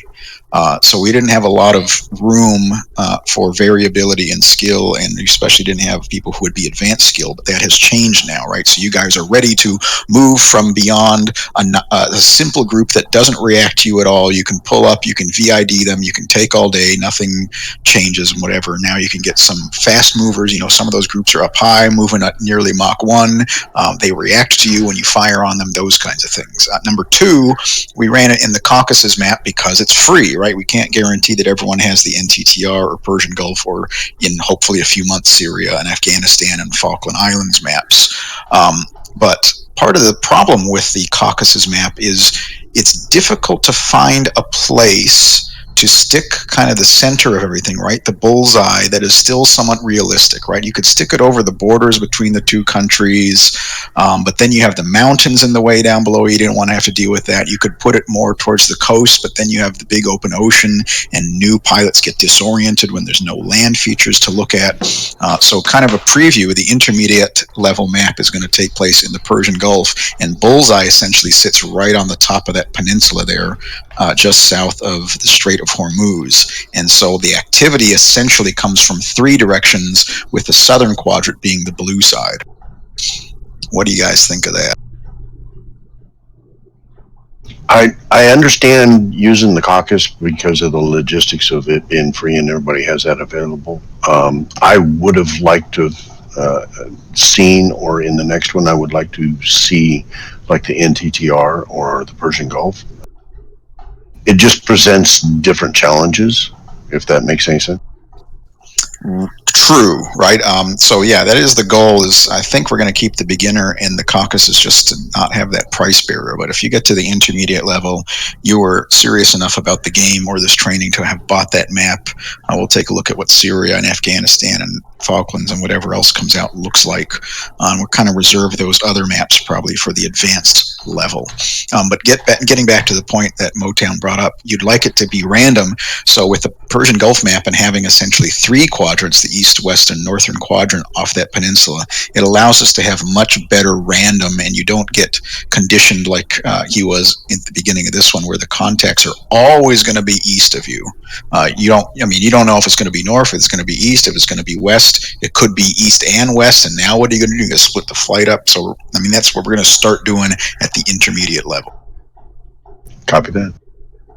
Something to note, I did like the fact, the first two iterations we had a lot of extra traffic going around there, because it presented a challenge from the AIC standpoint to see if were you going after the wrong target, or were you, going where you were supposed to go, kind of a thing. It's just that rotation where they would come far north and then head straight south and then turn east. The first time we did it, we ran into an issue where we picked a group that was heading south, and by the time you got close enough, that group was already going well east. So it maybe just a rejiggering of things would not quite as many, but then kind of modify the flight paths a little bit. Yeah, so again, what you're kind of seeing is a holdover from before. I worked in all this Moose script stuff. So, what we were essentially beholden to before is put a flight up, and it just does essentially a racetrack between these two waypoints, and there's no synchronization, right? But now with Moose, I can get in there and specify particular waypoints. I can say, when the blue aircraft is within 30 nautical miles of you, change your flight path to this other thing. So you're going to see a lot of those things start to pop up in the intermediate and advanced level maps. I think that's excellent. I do too. And we may backport some of that to the beginner level. We'll see how it all goes. I would say at the beginner level, maybe after a couple, 3 runs of it, to where they get a feel for what's going on, and then just when they get that complacency, then the target starts jinking on them and heading another direction. So, like the 3rd or 4th run at this, mix it up. But the first 2, I would say, just keep it straight and level. Let them get behind it, find their target. Right. So anyway, that's kind of what you're seeing here, is this churn as this group and our skills at writing missions essentially graduate from the beginning levels to into the intermediate levels. And so the things that you're seeing, right, people who have never done this before don't think to want to see, but you're seeing them. And so I'm just letting you know we're already thinking about it and figuring out. Sounds like it's headed the right way. All right. So, that's kind of the future, and so I thank you all for your feedback on all those things. Thoughts about things that you guys did tonight that you thought you did well, or things that you individually need to. I need to work on everything. My flying even sucked at first tonight, so yeah, I need to work on everything. So it's like the more I see, and now that I did not expect prior to 5 o'clock this afternoon. I didn't realize I was scheduled to be a flight, and then I saw it change back to Axe. But when Axe had the problems, and this is kind of like real world, you need to expect to be able to step up and take that lead position to take the rest of the flight if you're next in line. I wasn't prepared for that, so I kind of need to get my head wrapped around this a little bit better, and practice more and go through these things and take this a little bit more in depth. I saw more, was exposed to more tonight than I have previously, because previously I've flown off of someone's wing and taken commands from leads. So tonight I had to do that whole picture thinking. So it's a lot that I need to work on. There's a lot to digest. But again, I'm starting to understand the concepts better and how they come together. Now it's just a matter of getting out there, practicing and putting them into a real world stress fire hose environment. And if you're scheduled for number 3, you can almost assume that you're gonna, if they're gonna split the flight, if the lead is going to split the flight into 2 groups, number 3 is going to be leading the second group. So, I mean, if you're going to be scheduled as number 3 in a 4 ship, you can almost assume that you're going to take the lead of an element, and therefore, you've got to keep up on the picture. You've got to be as if you were leading, but still following at the same time. Yep, agreed. That was actually a question I had from an AIC perspective. If they split the flight, what's procedure? So from an AIC perspective, you're now controlling 2 cap sections, or you're controlling 2 sections at that point. So now you're going to infield 1-1, 1-2, and infield 1-3, 1-4. And so it's 2 sections, 2 independent intercepts. Well, let me piggyback on that question and your answer. Well, I called myself being smart after I split the group and calling in to say, calling Magic and say, hey, I split the group. 3 and 4 are going over here, and 1 and 2 are going over here.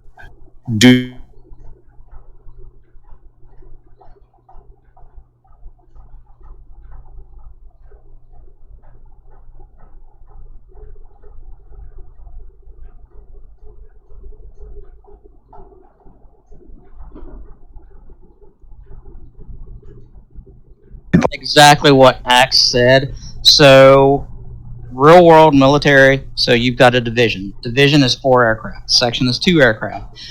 So typically, your -1, that's your lead for the division. Your -3, he is going to be like the next senior guy. So as Axe said, if -1 falls out, that means -3 is now moving up to take over the division. So the way it's always split up, so you've got your senior guy, your division lead, that's -1. -2 is his wingman. You always stay with him. If you split them off, then -3 and -4 go off. And usually, you're going to do that as the division lead. You're going to schedule and put the guys as far as experience where you want them in the flight. So usually, they're going to come down, and the most experienced guy is going to be -1, and then you're going to put the second guy that has the next best experience as 3.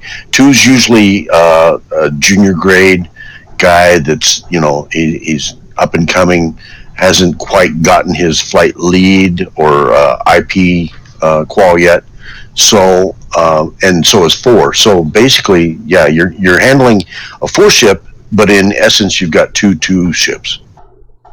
Okay, copy all absolutely. that, but. And then, so I'm going to go ahead and answer the second part of your question. Yeah. So, and I don't know if this is what you're about to say, but you as a division, so yes, you need to absolutely let AIC know what you're doing with that guy. Now, you don't have to come up now. So typically the way it would be, so like those last 2 runs that we're doing, you had 2 groups of azimuth, right? You had a west group and an east group. So however you decide you want to target them up, that's up to you. But on the AIC radio, you can say infield 1-2, target east group, infield 3-4, target west group. AIC's listening up to that radio. Now AIC knows, okay, you're splitting these guys up. And then what's going to typically happen at that point, so you as -1, you probably got the overall SA to where your 2 adversary aircrafts. So then AIC, probably what you can expect to hear on the radio is infield 3 is going to come up and say, Magic, infield 3, request bra west group, right? Because he's now got to break off and get radar SA to where that guy is at. So yes, it is over to you how you want to divide your section up between infield 1 and 2 and infield 3 and 4, but do that via the directed target. Infield 1, 2 target west group, infield 3, 4 target east group. AIC should know that listening to the radio. Copy all. Yeah, I think I tried to do that. I don't know if I did it want to actually doing it correctly, but that's copy all. I wasn't sure how to do it, so I kind of took a stab at it. So great, excellent. Thank you for all the.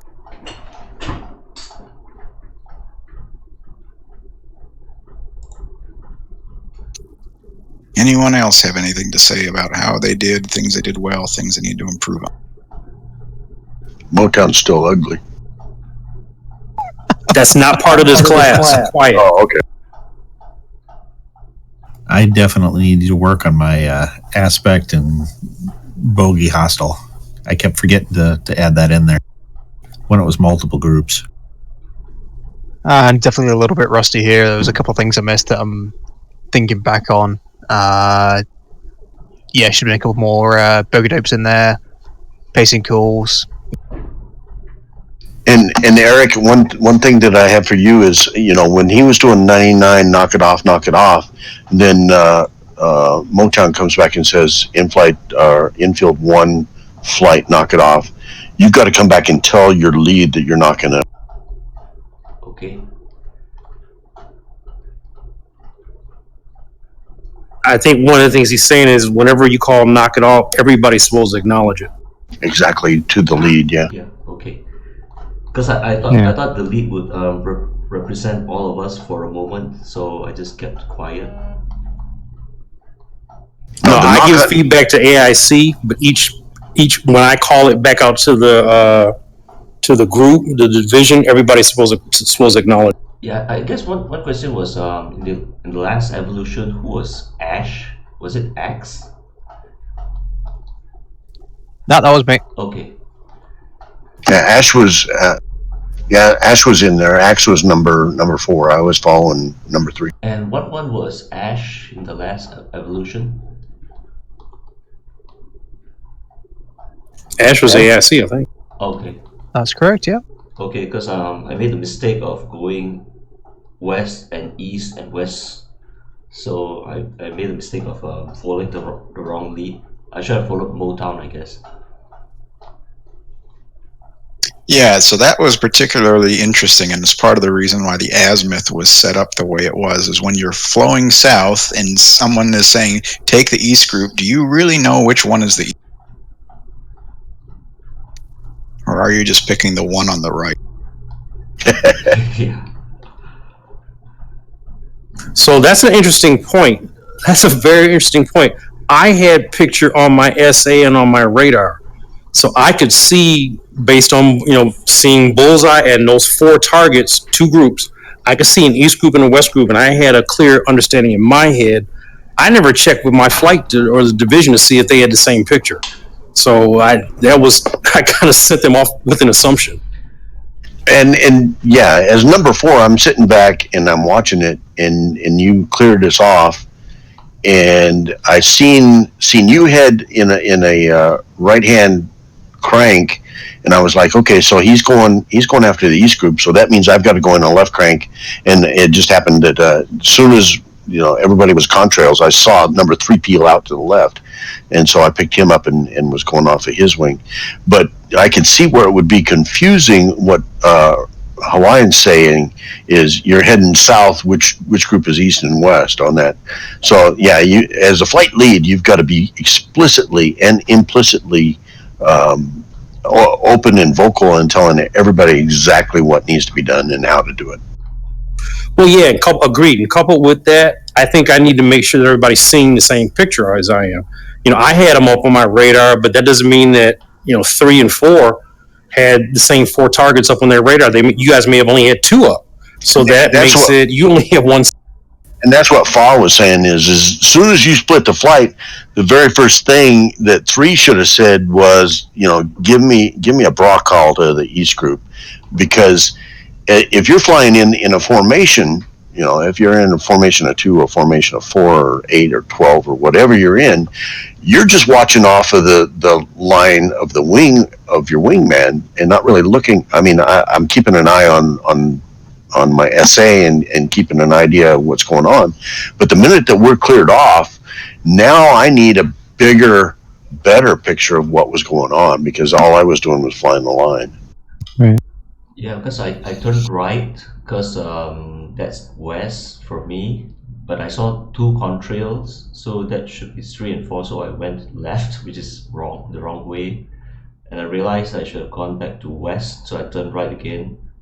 So I just got confused with the left and right because I was supposed to turn right, but I saw two contrails, so it's conflicting. So all the things you're talking about is what we start to get into when we start to get into tactics, right? Hey, I see these two groups. Do you see them? Roger. I see these two groups at these altitudes. Do you see them? Roger. Okay, I'm going to take the left group. You're going to take the right group. Okay, I understand that. As opposed to east-west, if I were in that situation, I'd make it clear the other element. You're taking the east group, which is to the left, so there's no confusion on what's being said. And that's done on the TAC channel, not on the AIC channel. True. Yeah, that's part of your target deconfliction. So I'll give you guys a little bit of a hint as we get to kind of the later stages of intermediate and the beginning stages of advanced. I'm inclined to make something, like two groups azimuth, right? And so that maybe they're up like these at 30,000, but down below one of them is a civilian plane at 10,000. That's just cruel. And so you better be sorting with your elevation to make sure you have an appropriate lock on the one you're supposed to. And then keep in mind, right, none of those things were locking you up at the radar or firing at you. So as the skill level increases, you get all this noise, all these things that are pressing the timeline. You don't have 15 seconds to do this. You got 5. Actually, that happened tonight because there was a 747 crossing west to east in that second iteration, and it was actually in front of the azimuth east group, and that's what Steve, that's what you locked up at first, and then you called the vanish. So it accidentally it cleared itself, but I was getting a little worried about that. Yeah, and I wasn't close enough to even see what it was, but yeah, you had all kind of stuff happening. Yeah, and at one point in time, I got turned, I think it was directly at bullseye, and all I saw was yellow images on my SA, and I'm like, what the hell? Which the hell target am I going? So yeah, it was, yeah. I think that's when you called tumbleweed. Yeah, I think so. I think so. I saw a whole bunch of yellow stuff in front of me. I'm like, come on. And the funny thing is, I think you even said that on TAC. It's like, I see a bunch of stuff out. He did say that, yeah. He's like, there's a whole bunch of stuff out there. Out of curiosity, how many people have the NTTR map? I have it. I do, yes. I've got it as well. So I'm inclined to do what we were talking about earlier, where it's just, a basic presentation, and here it is, and do that in the NTTR map, and leave the other real-world maps where they're kind of in OP4 locations, Iran, Syria, Afghanistan, Falkland Islands, etc., to have more realistic, complicated presentations than just, okay, here's what's coming up, we're doing 2 groups. Okay, the next one is going to be a 3-group wall. The next one's going to be a 3-group ladder. But I just want to make sure if I start planning to do that people don't come back and say, yeah, hardly anyone owns the NTTR. No, I've got all of the maps. Yeah, I do as well. Yeah. Same. Another thing, you can go. Yeah, I got NTTR and Persian Gulf. Another thing I was going to ask is, are you only planning to do the Hornet? Are there other aircraft? You can use any aircraft you want. I recommend an airborne interceptor type of aircraft. And so this was mentioned last time. There's nothing that we do that is specific to the Hornet, right? The SA page is kind of specific to the Hornet. The F-14 sort of has one. The F-16 will have a similar one to the Hornet. But the stuff that we're doing isn't Hornet specific or F-14 specific or anything. I mean, you could get into a World War II prop plane and still, in principle, be able to do this a lot slower. But bullseye is still bullseye. Altitudes are still altitudes. Ranges and magnetic compass bearing is still range and magnetic compass bearing. Right. Okay, so I guess for next time I'll probably, because I'm more comfortable as an F-14 Rio looking at the screen back there, so I'll probably try to find a pilot or something for next. Yeah, I think good luck with that. I think we had one, maybe two pairs of F-14 guys. Oh, really? Yep. So, I mean, they get practiced. I mean, I think they were from a squadron, and so they always fly together. And so they got practice with the guy in the back seat building the mental picture and talking on the radio, and then on the intercom telling the guy in the front seat. Yeah. Just like the real world. Speaking of that, you made mention of compass headings were off, and there is in lot ATC, there's the true or magnetic. And I know in the instructions on there, it talks about some aircraft set to true and some set to magnetic north. So that might be why the bearings. I had mine set to magnetic on lot ATC, but what he's talking about is the difference between the actual aircraft in DCS and what the lot ATC is seeing. If both of you are doing magnetic, there is a disparity. Right. I've already looked at that, and there is a disparity. I suppose I should mail the guy. I presume he knows about it, but maybe he doesn't know that this is a problem. So yeah, I've tried to toggle it. I thought, well, maybe it's one. No, nothing I did made it any. Is this on Georgia at War, or is this on just general? It is on the Caucasus map. I have not checked the other maps because I've only been developing this map, right? The Persian Gulf map is at the very early stages of development. Copy. Because I know at Georgia at War, the actual waypoint for the bullseye and the bullseye itself are two different locations, so that's one reason for this. Oh yeah, and you're right. Georgia at War. Sorry, that particular server. Right. Yeah, because they put it down as a bullseye, and then what you do as a flight, you'll set your own bullseye, so they're two different. Yep. Right. So the bullseye, the way the game is programmed, first of all, you can only have one, and lot ATC tunes into whatever the actual bullseye is. The waypoints they put in are whatever the waypoints they put in. So when you're talking about the Georgia at War server specifically, I just forget all those waypoints and program my own thing. Yeah, I did the same thing mostly. And I use the DCS waypoint editor for that, which I linked into the AIC session 10 chat. Yeah, that's a wonderful tool. All right, so with that feedback on NTTR, I think what I'm inclined to do is to make an NTTR map that is essentially just dedicated to here is a basic presentation. Now we're going to have two groups azimuth. Now we're going to have two groups range, and just kind of drill it. Which brings me to kind of another thing that I've been thinking about, and I know a couple of guys in here are in the same virtual squadron, and we've had some from JTF1 and others. Is there any interest in me putting this server up during the weekends, for example, so that you can get your guys in to do your own training without? Absolutely. Absolutely, from an AIC perspective. It's all button seat time. Right. Okay. So I think what I'm inclined to do, and you guys can tell me what you think of it, is to rework this mission so that you don't have all that churn in the middle, and you can spawn what you want through the F10 menu, unless you would prefer to have this up this weekend and you can just deal with the churn in them. I still think the churn is good, because if that's going to be part of theoretical real world, we got to decipher it, learn to decipher. So if there's churn and we haven't had a good call as hostile, we need to go out and VID it. So I mean, that's something I started doing, just doing this training. I hadn't done that before. Usually in the environments I'm in, anything flying is considered dead. So I think it's better to have you go out there and ID it.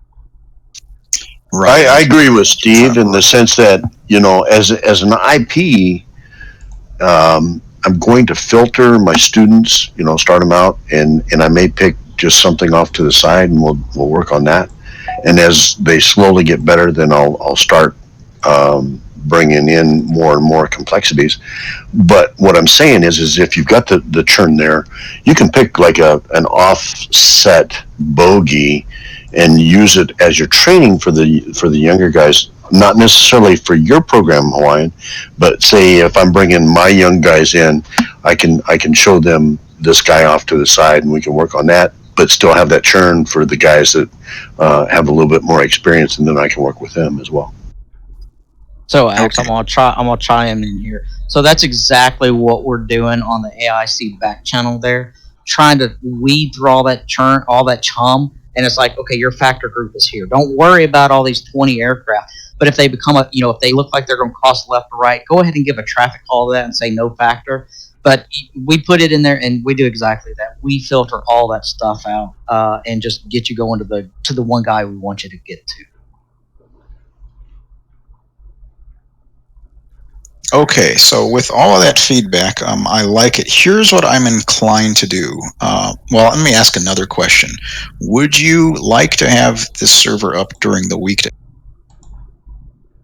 Anything? Yeah, I would appreciate the server up during the week, during the weekend, whenever you've got it up, and that way we could bring in some guys, not necessarily go through your program, but just bring it up as a tool and have it available. Right. I mean, so clearly the weekend is going to be the most advantageous, right? Because that's when most people have free time. I guess my question is it worth it putting it up during the week, or is it just going to be hardly anyone? In all honesty, it's worth it during the week. I actually probably spend more time flying during the week in the evenings. Same. I'm usually testing things out. I'm with X. I do I'm the trainer doing the training stuff for our program. So I'm constantly testing stuff out, trying to figure out how things work, planning out different strategies and stuff. So it's good for me to get in and be able to do that when everybody else isn't on. But for training doing this more specifically, it's good also, so I can sit there and figure things out. So I think it's good if you can have it on at least a few days during the week that we know what's on and we can use it, and then we can go out and do stuff together also on the weekends, when more people are available, or again during the week when more people are available. Because again, we got people from all over the theoretical world, I think, for the most part. So it might work out better during the week for folks too. Okay, so here's what I'm inclined to do then. I am inclined to make server groups for different virtual wings, and then you guys can have your own private channels, so you can have your own people join in. Within those private channels, you can organize some type of schedule, and I'll try to make the server available during those times. And then if 2 or 3 groups want to have the same time, you can deconflict it with each other. I'll have like kind of a server schedule that everyone can see. What do you feel about random people joining in with your training? I'll jump on that real quick. You've kind of addressed that in terms of people picking up part of things and not understanding how things work. I hope this is not an asshole comment, but I would think it'd be better to stick to us who understood process and how we're doing things and have come through some levels of training. I'm really worried about someone jumping on and then telling other folks how to do stuff. Oh no, this is how you should do it. You get that all the time with carrier ops. People exactly. And they think they know what they're doing, they don't. And it's really hard to unlearn something when somebody is, come across as they think that they're an expert. Yeah, and it's confusing to people that receive it because they're like, who do I listen to? So I'm hoping this is not, again, it's not a arrogant, selfish asshole comment, but I think we should limit it to those who've been through the class. And the other thing I'll throw out there, if you open it up, everybody, it's going to become another Georgia at War server where you got every willy-nilly dumping on doing IICs, and now it's breaking down into 10 different broad calls to 10 different people. Exactly, yeah. I tend to agree with all the comments that are made right here. 90% of my job during the week and the weekend in the group that we belong to is dispelling scuttlebutt from somebody that just jumped into the conversation, and more times than not, they don't know their butt from a hole in the ground. Be frank. And to throw something on top of that, as a student who's learning this stuff and trying to figure this stuff out, the last thing I want is someone else coming in, throwing more information in on me, especially if it's incorrect. So I'd rather have the folks talking, the students that have been through and zero through whatever, because we're all learning, but the folks that at least know what path we're on and what we're trying to convey. Even if we get it wrong, at least we're talking the same language and are on the same path. Someone else comes in, I do this in real world. I'm a Pensacola, this or that, whatever, and starts talking. Then I'm just going to jump off the server. Well, the thing about it is there are enough servers out there for everyone in Joe Bag of Donuts public can jump on. What we're looking for is something that's more selective and filtered, in the sense that, we can bring guys on that have that desire to take it to the next level and to the next step. I'm gonna throw out there another question. So Hawaiian, so you're talking about setting up a server, for use for people like that. You're talking about schedules and things like that. So, I think it's a good opportunity so I take it both Axis and Motown. It seems like you guys seem to fly together in the same squadron. I'm just assuming based on some of the comments and tit for tat that's going on. And that's awesome. That's perfect. But so here's my other question. So you guys are out here flying with us tonight, and I'm assuming Airplane and Ash and Gazi, you guys are here to do the AIC perspective. So if you set up this server, kind of like a dedicated server for a small group of people that are wanting to learn more, so what about from an AIC perspective? Because I'm assuming you want to learn AIC. So how do you now? So because I'm assuming you'd want to bring other people in here. Hey, let's do some AICs. Well, crap, we got on here and there's no AIC people. So I just thought, maybe something to think about there, and I'll put my name out there. Ash, I don't know what your availability is, but you seem like a competent controller. You're doing this real world, real life. But, if you fill out this schedule, hey, we want to come on and do the server on this. And by the way, we request an AIC controller to help out. Just something to think about. Yeah, well, what you can do is you can put in Google or Gmail or whatever, you can have a calendar that you share among everybody, and pick and choose who you share it with. And all you have to do is say, FA's available on Thursday night from 8 Central to 10 Central. And when I look on the calendar and I see that you're available, and I'm like, okay, hey, I'm going to grab my student and we're going to come on out and do that. But you're going to have some kind of point of contact or point of reference, like a calendar that you put out there where everybody's availability is. Yep, absolutely. Because, I can tell you, it's like if somebody contacts me, hey, can you jump on in 30 minutes? Well, no, I'm out eating dinner with my family right now. Yeah, obviously. I mean, you got to respect that. But like I said, if at the first of the month you sit down and you say, okay, on the 23rd of this month, I'm going to be available the whole evening to do it, from say 6 to 10 or whatever, then I'm going to put it on all my boards and all of my students. And I'm going to say, hey, who's available on the 23rd from 6 to 10? We're going to be going out and doing some AIC. And then you're not sitting there on a dead server with nobody showing up. And I'm not out there trying to do stuff, invent training schedules and training objectives without a good AIC out there.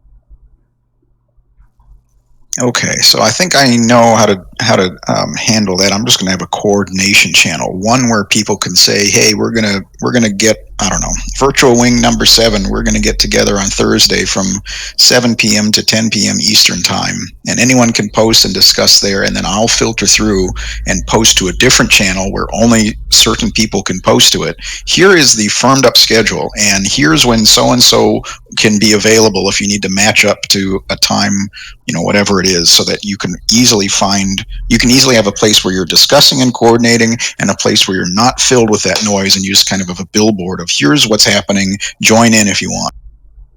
Good idea. Okay, so on the mechanics of that, I think there's enough blue aircraft that you can have more than enough space for people to join. Is anyone interested in having human flown red? Yes, absolutely. That'd be cool. I'd like to volunteer for red. So I need to put in some of those for people to join in if they want to, like your own individual training. You might want to have 10 new guys over there, and you don't like what the F10 menus are or whatever it is. You want to be able to have 2 guys on the Red 4 side controlling stuff. I'll put it in so you can fly the. On the topic I'll fly Red also. On the topic of Red 4, do you want them to just be Red 4 F-18s, or do you want them to have MiGs and all that other? Again, crawl, walk, run. I would say at the initial just onset, let's keep it to 18s. Then once we decide that we're crawling, then maybe interject some other. Right. I mean, when you think through it, it's like, well, okay, I see F-18s on the radar warning receiver and blah, blah, blah. I mean, it's easy enough to change all that, so we can just play that by ear. So then the next thing to talk about is I'm inclined to put this thing up this weekend so you guys can get started on this, and I'll start working out the server roles. I'm inclined to, at the oldest, put the most recent AIC session map up as what's running. But what do you guys think about maps that I have in development for what's coming up? We can beta test them for you. Maybe have a night where you put those, the beta test maps up, or, pick a day or something, or schedule it even on the schedule. What you could do is form a beta team, and, as you formulate a new map and scenario, just put a blurb out there for the beta team to show up on Wednesday night at such and such a time. We go out and we test it and get it done. True. Okay, so one thing I forgot to, so I like that idea, and I'll probably wind up doing something like that. People who want a beta test, who are skilled enough or whatever, to get an advanced look. And if you have a training session scheduled on Wednesday and you want one map or the other, it's easy enough to just spin that map up for your particular training. One thing I forgot to mention when we were talking about scheduling and roles is when we have kind of the billboard, right? Here's what's coming up, and Virtual Wing number 270,000 is having a training event on Tuesday. It allows FA or Ash or whatever to say, hey, I'm thinking about popping in there, right? It puts it on their radar so that if they're free, they can spend an hour or two and join in on that. And so to that end, I'm going to create additional groups, right? So on the right in Discord, you can see there's an instructors group and there's a controllers group and a pilots group.